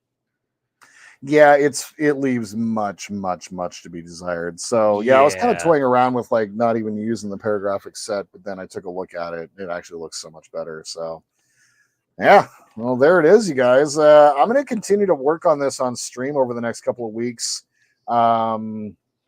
It was, this has been sitting up there and it sits below the perfect grade, and I can't have the two of these kind of looking like ass next to each other. So yeah, we're going to keep working on this on stream for a little bit, unless I'm going to be doing some green strawberry work. So yeah. But I think that's what I got tonight. Kat's just about done with her class. It's about time for me to go eat some dinner and go take it. Well, it'll be a walk and then dinner and then relax time. So that's what I got. Todd, thank you so much for helping me out tonight. Good time. Ian, thank you for stopping by. I really, as soon as I saw you pop up, I'm like, oh shit, this is over with. Well, And, I just, want to hang out. I mean, why not? Like, I mean, it's we're all here and we have access, so why not, right? What I did get done today is get my figures painted. So, and then I got this half glued up. So this side is all ready to go. Next week, we're going to come back, get this side cinched up and glued into place. I wound up using just the regular Tamiya on there. I needed the extra thin was just drying up too quick, and so it needs a little bit of time to set. So, but that's that. Thank you guys. Ian, thank you for stopping by, and let's see. Thanks, Chase. I appreciate that. Thanks, Eric. Thanks, Ken. Thanks, Dawn. And I do need to do my walking. That's correct. I got to try to shed some of this 280 pounds. I swear to God. But then I'm going to immediately eat something afterwards and wipe out the effects of all of that. So how's he supposed to keep his Han Baka, physique without doing that? Yeah, really. that's right. And let's where is he? Yeah. All right. Jordan, so do you rub Rogaine on your forearms and top of your hands? I do not. No. Okay. Just Yeah. checking. I was thinking of just- doing it- that. I think I want like Sal Rosenberg hands from just, Tropic Thunder. just that. Where you Yeah, have I to wanna comb the get- top of your hands. Yeah, I'm gonna put some minoxidil on there and see what happens. Minoxidil. Oh my God. It's a hair system. Applying- It's for men. Applying the minoxidil. Check. All right. That looks here's, amazing. This is a crazy idea, and I love it. Hanbaka. Oh my god, it's awesome. So Chewy, our Hanbaka is done. We'll finish up. What was it? What do we say? Chew solo? I don't know. Yeah. This is ridiculous, and it's awesome. Yes, it is. Yeah, it's gonna be great. All right, you guys. Well, hey, thank you. I'll be on stream tomorrow night with Hobby Time Modelers. And let's see, what do we have coming up this week? The Enterprise C will be on Sunday. Finally getting the saucer section buttoned up. We got our Arduino all coded and all my wires ready to go. And next week, I should be on stream on Sunday too, actually. So, and I think that's all the plans that I got so far. So, yeah, thanks, guys. You, buddy. We've missed you. Yeah, it's the Sunday stream is the challenging one right now. Obviously, it's dealing with a little bit of the Dave thing as well too, where it's nice out and the girl wants to go do things. So we'll see what happens this week though. But definitely going to try on. And then last week, of course, was we were fighting. So there's that. There So that's what I got, you guys. Thanks for stopping by. Thanks for watching, and consider subscribing if you haven't already. Hit that like, and until we see each other again, in this case, my friends, should I do now? 3 men can make a difference. Ah.